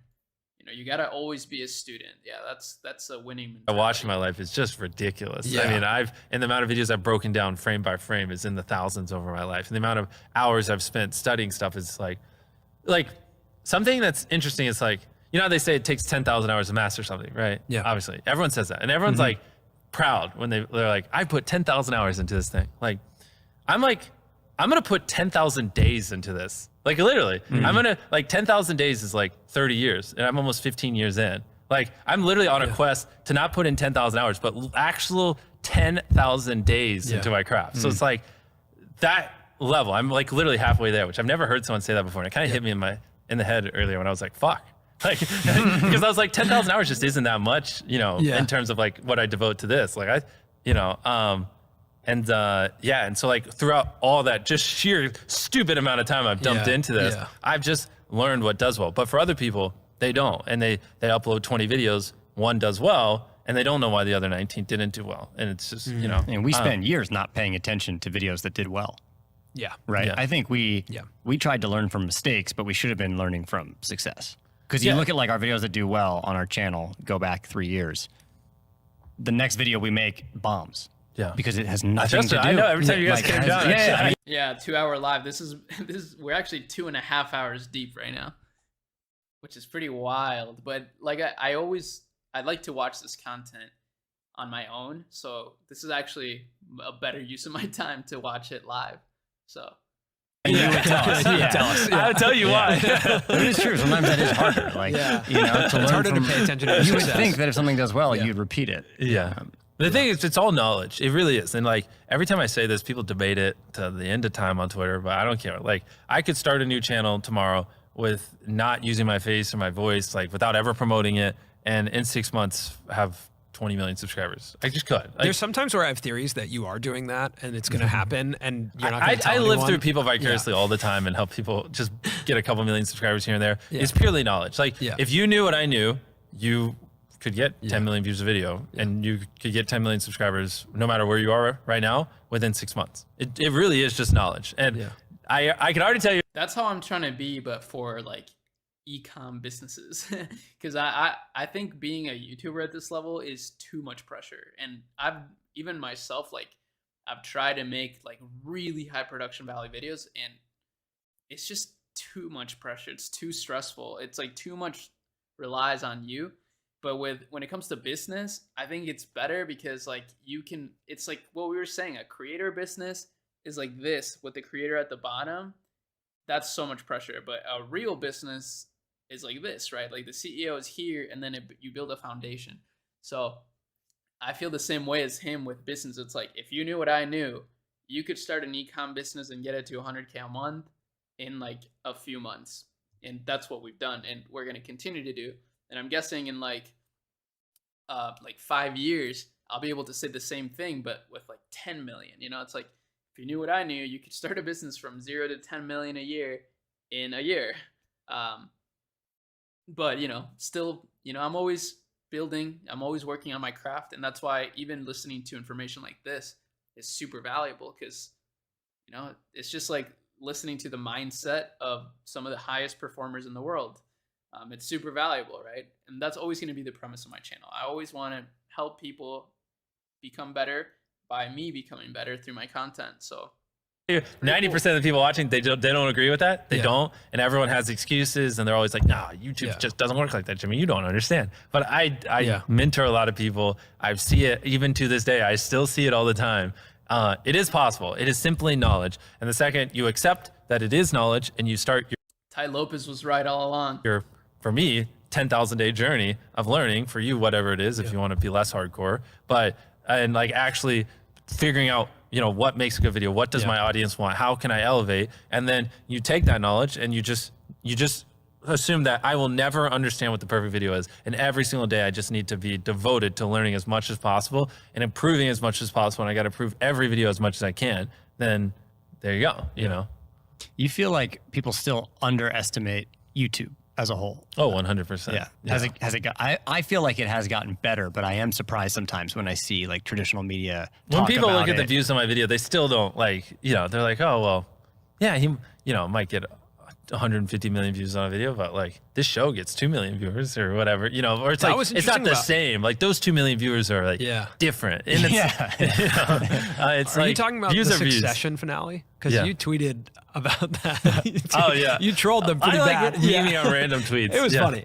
You said, I didn't know numbers go that low. Okay, all right. Well, that was probably, it's probably 4 a.m. I was probably in bed just We won't dumb. put that tweet up. I'm kidding. No, put it up. They're going to go search for it. That was interesting. That the Succession finale had like 2.9 million views or something. But that was live viewers. Live right? viewers, so which is very impressive. And I'm sure over time it's going to go on to get tons of other ones. I mean, I don't know. Like that is actual apples to apples because that means that many people watch the whole series, which is pretty crazy. Yeah. Which is why I want to make my own show. Yeah. So I can actually see like, you know, what it's like. But like 24-hour views of that, who knows what that was? Maybe 10 million. Yeah, which is pretty impressive. Which is really impressive on a narrative show like that. Yeah, you got people to watch that many seasons and get all the way to the end. And get that connected, Exactly. Yeah. What did you, I'm just curious. When I look at this hat that you wear, this Nike hat, I think so much about our video we made in November with you at the Beast Burger opening. Yeah? My Nike hat? Yeah. What about it? I'm just curious what you thought about that video that we made with you. Oh, yeah. Just reminded me. The hat reminded me of that video. I thought you were about to ask. And I remember we talked about it a bit afterwards, but like kind of briefly reflected on that video. But I'm curious, 6 months later, like what you think about that video. I think it was it's a little eye-opening for me. I guess kind of like I said, I don't know anything about you, really. Yeah. Like I don't even know your wife's name, you know, until you told me about the wedding ring. I didn't know you took it off. But it's like, it kind of helped me like I thought people knew like how hard what I do is and like blah, blah. And that really opened my eyes. Like, I was like, that was not that crazy for me. Like it was crazy in a hectic day, but in the scheme of what I do, like that is like just a slightly above stressful day for me. Right. But everyone in the comments is like, I had no idea. This is what Jimmy goes through.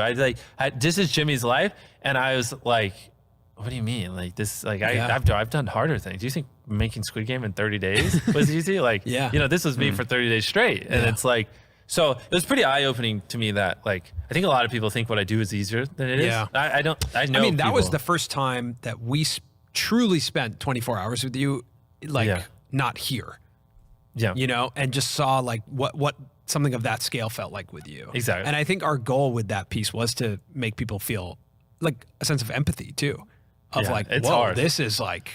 It's like- hard, And yeah. there was exciting moments like coming out of the elevator with you and everyone cheers and like there's 20,000 people there, you know, and then also like figuring out the logistics of all that. Yeah. But yeah, that was a really fun thing to make. Yeah, it was eye-opening Yeah. because it's like I said, a lot of people I think my life is easier than it is, Yeah. and like just these magical big videos that no one else does just happen, and you know, there's a reason no one else does what I do. There Right. is like no one, not a single creator makes videos anywhere near as difficult as we do, Yeah. and there's a reason. Like Yeah. they're freaking hard. They're so hard. And so actually after that, Yeah. I actually hired a guy to follow me around and film me 24/7. It sucks that he's not here. Because he- what about the Colin and Spear show? yeah, You know? he's dumping footage right now okay. off Interesting. cards, but I've been having a guy ever since then follow me around and like Really? he films me, and so bro, I have so much footage of me just working. Who's editing that? Well, right now, don't worry Yeah, about it too okay, much, but okay. no, but I'm actually. Don't worry about it. Hey, just forget. Well, no, I just don't want to say because Yeah, like okay. this, it's like it's not connected to the internet, just connected to a computer because there's so much footage of my life on it. But well, I'm gonna like just do this for a whole year, Yeah. and then I think like I don't know, I think that would make sense to post on Netflix, like yeah, a 100%. yeah, but like I think what I would want. want to do, I don't know. What I've been brainstorming is like every year. So like I just name like it's each season is just a year of my life. It's like 25, 26, 27. that's sick. And then like I don't know if it would make sense to follow me around for like 3 or 4 years and build them up, or if I just do it for this year and every year on my birthday I drop it. But it's like I mean, we're getting 8 hours of content a day, and this is like Yeah. crazy stuff that like I know people are gonna want to see, like every little thing Yeah, from yeah, like yeah. a 10-hour 100%, dude. design meeting from festivals to like you Yeah. know filming videos Yeah. behind the scenes and like or me going for 30 hours straight and like being like, please just give me a 5-hour break so I can sleep. Like all this cool Yeah. content. So I think like I might just drop it Wow. on some streaming platform because it's gonna be like I don't even know. Like the problem is I got so much content that it might need like each year of my life might need to be like 10 episodes, like like literally, or like 3 or 4 like 1-hour episodes just to like Yeah, show a whole it might year not of do my it life. justice Yeah. if you wait 3 to 4 years to Exactly. watch Then it. it's Yeah. just a docuseries. Yeah. So that's where I think like kind of like Drive to Survive, like how you see so Oh, much wow. behind, like a MrBeast version of it, where it's like every year on my birthday, it's like here's like you know this year it's 3 1-hour episodes, next year it's 5 because we had a crazy year, Yeah. and next year it's 2. Would you feel like on something like that you would want creative control, or would you feel more open to someone else's vision of like, what that looks like? I don't know. I haven't really thought about it. I just let the guy follow me around, do it, and edit it. So I'm probably just gonna let him do it. I got too much stuff going on. Yeah. Yeah. But that's cool to have like another vantage point of your experience. Exactly. And yeah. I'm kind of like, oh, well, after we do this at the end of the year, I can have someone come with the footage and I can see how Yeah. many hours went to festivals, how many hours went to this. Yeah. And like my data brain, it's like, I love having someone follow me around all day because now I can like look at that and see where my life went. Yeah. You know? Yeah. But I think it's going to be That's phenomenal content. It sucks that he's not here right now. Yeah. He's like, occasionally he has to like dump all the SD cards. So Yeah. it's like, that's what he's I doing mean, we today. filmed some stuff today and yesterday that I feel like would be really cool for pass. them. It's, Yeah. it's cool to me that it was the Beast Burger video that we made that Yeah. made you think I want Oh, to I have was someone. like, bro, because like you made, what was it, 40 minutes? 40 minutes, yeah. 40 minutes around one day of my life. Yeah. One freaking day of my life was a 40-minute video that 10 million people want to watch. Yeah. And it's like, so he's been following me around for a long time now. Oh, yeah. He's got like, I mean, he's got hundreds of those. you Yeah. know? Yeah. It's going to be That's crazy. great. Interesting. Yeah. Yeah. I don't Yeah. even know. Like, yeah. I mean, I'm very curious to see what that looks like. sometimes like it's literally like 6 hours of like actual usable good footage in a day. And I'm like, bro, you could just make a documentary on that day. Like, I don't even know what we're going to do with this. So I think it's important for people to see what making YouTube videos looks like. And obviously at your scale, it's a little May bit 7th, different. Yeah. I'll probably end up dropping the first one. Oh, you know what's crazy? May 7th is his birthday. That's my birthday too. That's what's crazy. We have the same birthday. No, on my next birthday. So we'll see. Wow. Assuming a streaming platform will actually pay what it's worth. So that'll be interesting. I feel like every time we do a podcast, you call out streaming platforms, which I love. It is, yeah. But hey, it's about to get real because I'm going to have that. I'm going to have the 10 episode series. If someone will just, trust me and put up enough money and let me Yeah. do what I want and not, mess with the creative vision. And Yeah. I got another one. All right. If I tell you what it is, you'll have to mute it. But you put it in. I wanted sure. to take We'll just your maybe reaction. share our Fine. reaction. Yeah. Well, But are you actually going to mute it? Because if it accidentally got in, it would like screw me. Yeah, but listen, we've built up trust over the years. We're not gonna, this is not one of those like you can't forget to mute it. We're not going to forget to mute it. Okay. So we're trying to get. Oh man. Oh my god. And do like. Whoa. I want to know so bad. Wow. So we also have that in the works, and it's looking That likely. would be crazy. All right, now unblur. Yeah, all right, now Wow. unmute. Yeah. Can we not No, mute? don't mention nothing. No, Mention okay, nothing. all right, okay. But is that not the banger out of this no, world? but that's a great idea. Yeah. And that's more than a great if- idea. That is the pinnacle of ideas. if they agree to that, that will be the moment that I was talking about, where you'll start to see the worlds blend in a different way. Yeah. The moment that happens. And imagine so that. Yeah. Oh my god. Yeah, that would be insane. Yeah. The funnel. yeah. That's what I'm saying. That's It's a crazy. no-brainer. That would be insane. But there is a big barrier of subscription price Yeah. on certain streamers. Yeah. You know, or all streamers. And just really. like in Walmart But- and these other Yeah. retailers, how I can point to how I'm driving new people Yeah. to these aisles. Like it's the same way there. Data's data. And like, I mean, they're throwing around 9-figure deals sometimes to people who like don't get 100 million views a video. Yeah. They get like 1 million, you know what I mean? Yeah, on yeah. random things or television shows. So it's like, I mean, I see the kind of checks they write. It's like, it's a no-brainer to work with me. You know what I mean? Yeah. So we just got to figure it out, which they know that. They're not dumb. Yeah, of course. Yeah. Yeah. They'll figure it out. Of course, we will. Yeah. You don't have any fear in doing that? We can't talk about it anymore. You can't say that. No more ideas. all right, fine. Yeah. We gotta muted mute it what, Yeah, we anyway. got to mute what Colin muted just it said. anyway. There we Yeah. go. It's Now all we have to muted. mute so many things. Yeah. Okay. That was funny. That's great. Is there something that you feel like, even in an effort to document your life, Yeah. that people still don't understand about you, or that you wish people understood about you? Oh gosh. I mean, yeah, I think the biggest thing is people just think what I do is a lot easier than it is. Am I doing e-commerce currently? Yeah, that's like all I do. I mean, I make a lot of content, but like it's all around e-commerce. Like that's my career, that's my craft. So yeah, I still do e-commerce. It's hard. Like I'm serious. I'm just regurgitating myself from earlier, but there is a reason no one else does what I do. Yeah. There just is. Like no one on YouTube. I've been doing this for years. There's been plenty of time for someone to spend millions of dollars to build a team, to do big videos, to like, do videos that take a month to film, 6 months to set up. Like if people wanted to, they could, but it's hard. It's so hard. And to consistently do that is like, it's just so much work and so much more work than, and whatever people think we're doing, it's 10 times harder. They just don't realize it, So I'd say that's the biggest thing is like, I think people, a lot of them think I just throw around money, but it's like, it's not that. It's like, if it was that, everyone would be doing what I'm doing, what I mean? Or every creator would. Yeah. When it comes to team, how do you pitch jumping on board for that? Because I feel like even for Samir and I, it's much easier to be like, yeah, we'll put ourselves through hell. Like we'll stay up Friday, Saturday, Sunday, whatever. Because it's like, this is our name on this channel. And this is what we've chosen to do. And it's what we like. But what I would say, how do you pitch it to people, or what do you look for? What's the type of person that is down to be on this journey? Well, one thing is the highest thing I value is coachability, because like no one's going to come in here and be able to tell us what to do, right? And no one's going to come in here knowing what to do. Like the first 6 months you work here, you're useless, and it's fine. You're supposed to be useless. Like I've spent 10 years of my life doing this. I've had people here for 5-6 years now. Like they will just run circles around you no matter who you are. You know what I mean? And so it's coachability is very important because people who aren't, then like, they just don't belong here, which is crazy. But it's that simple. It's like, I'm going to tell you how you can charge me more money, but people really struggle with that because they want to prove they're valuable or they think they know better, especially if they come from traditional, which is why I don't hire traditional anymore, because they think everything we do is just stupid. But it's like our shows aren't scripted. It's not even a show. I don't know why I call it a show. Like what we film isn't scripted. So it's like things aren't efficient, but they can't be efficient because to be efficient, you'd have to fake things and we don't fake things. You know what I mean? So it's like, just coachable.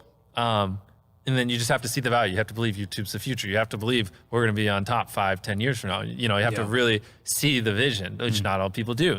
A lot more now. Earlier on, I'd always have people that'd be like, I'm going to be honest, like we're talking like 2-3 years ago when I'm getting 10 million views a video, like they'd be like, I really think this might be the peak of the channel. I'm like, it's just not. Here's 100 ways we can improve the videos. And I'd be like, yeah, I just don't see it. Like you're biased. Obviously you think it's going to keep growing, but like, I think I should just like, I'm going to go figure something else out. Like you know, I don't know. I just don't know if this is where I'm going to be. Like, come on, Jimmy. Like, are you really going to be doing this in 10 years? Like, this is things I would say like 5 years ago. Are we really? Like, let's be realistic. You know what I mean? And so I've lost so many people over the years. And it's funny, almost every single one of those people end up regretting it. And they're all always like, you know, they always end up calling 3 years later and they're like, wow, how was I supposed to know you're going to get 100 million views a video? No one's ever gotten 100 million views a video before. And I was like, bro, I literally laid it all out for you. I told you everything. You just didn't believe in me. And it is what it is. Like, I'm not mad at you. I don't hate you.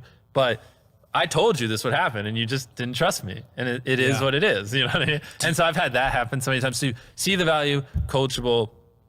And I mean, I could go down the list. Like, do you have 5 hours? I can tell you all the things that make someone a great partner, you know? I was going to say, do you have that vision now of like, where does this channel go? Of course. In 5 years? Bro, like, we've got at least 20 years left. This is easy. What does it look like? Do you get to 1 billion views a video at I some don't point? know. Like, Here's the thing. Fuck stats. We're going to make the best videos possible. And I'll get what I want if I do that. You know, that's something you said to us maybe 4 years ago. You said, just focus on making the best videos and the whole world will open up to you. Exactly. And I think that's some of the best. Look where I'm at. I'm going to say, I think that's some of the best advice we've gotten as not only Bro, I'm the only YouTubers. one to this day that still says this. Yeah. Everyone's all about everything else. I'm like, literally, I'm up here getting like 10 times more views than everyone else. And I'm just going, just make great videos. Just obsess over what people want and give them what they want. But I think it is like you get a taste of a little bit of success and then you're like, I'm going to launch all of these things. Yeah. And now I can't focus on making videos, you know? Yeah, I And, suffered from like, that a little bit. Yeah, that happens, right? Like to Yeah. creators, I think what we see is creators like balloon out like this and then the best ones refocus. Yeah. Right? They come back, they're like, wait a second. This is what matters. Wait a second. Yeah. Yeah. I feel like we're experiencing that right now, you know, where it's like, wait a second. We got to refocus, you know, like this is what matters the most. This unlocks the world. I love it. You know, 2 years ago, we did this podcast Yes. and it kind of drastically changed our career, you know, amongst other videos we did and different things we did. But At one point, we were number 1, 2, 3, and 4, right? yeah, I mean, you look at our channel, a lot of the videos have been collaborations with Reed you. snuck up there. But Yeah, Reed it's snuck still up there. with the MrBeast. How Carl snuck up there. Yeah. But you are probably one of the most sought after collaborations. The amount of times I see someone make a video trying to give you something that's oversized. Yeah. Like it's, I say no to a lot of those. yeah. At this point, what do you say yes to? I say yes to things where I think people genuinely put in effort. I think there's a phase where like people are just giving me stuff, but it's just so low effort and it's not original. And there's just so they can slap my face on a thumbnail.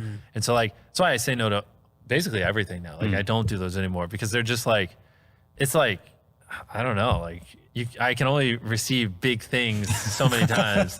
And I don't like faking my personality. And like, if someone gave me another low effort item, like, and they're filming and they pull a curtain off, they're like, oh, what do you think? I'd probably say, this fucking sucks. I'm glad you got my face on the thumbnail. Can I go do something important? Like I'm kind of, which is why I don't want to hurt anyone's feelings. So I just like, I just say no. Yeah, but like I would say yes if I actually thought someone did something actually awesome, but no one does. So Yeah, that makes sense. All right, what's our outro? Last time we gave away something, right? We gave away a Gatorade we did. bottle. We gave you a Gatorade All bottle. right, we're giving away this Feastables bar All right, right we'll here. give away this Give it exact away. one. I But you kissed have it. to like sign it or something. No, I kissed it. There you You go. kissed it. All right. Give me that pen. You know what? Yeah, Sorry. sign it. All right, we'll give this away to, should we give it away to a subscriber or someone in the comments? Someone who subscribes to MrBeast. Just kidding. No, someone random who comments, I watched to the end. They're going to send you this Feastable bar. That's good. I'm handing it to Samir. Yep. If someone is not given the Feastable bar, it is not my problem. It's not I his. don't care. It's he mine. scammed you. Yes. Not This is me. on us. I This is want on no us. responsibility. Okay, you have to comment that you watched all the way till the end. And you actually, come on. Put watch all the 3 way till the end. periods at the end, Yeah. so then I know you watched to the end of the end. Like you watched past the deep that. end, the deepest end. All right, now, wait for it. Put 10 periods. And we're only going to give it to someone who said, I watched to the end with 10 periods because we want to reward the most loyal of the viewers. You guys know how retention works. Yeah. Don't click off. Yeah. All right, but now we're done. Now we're it's done. over. It's now really you can over. click off. See you in a year. Now we're going to give it to someone who put 20 periods. This is final.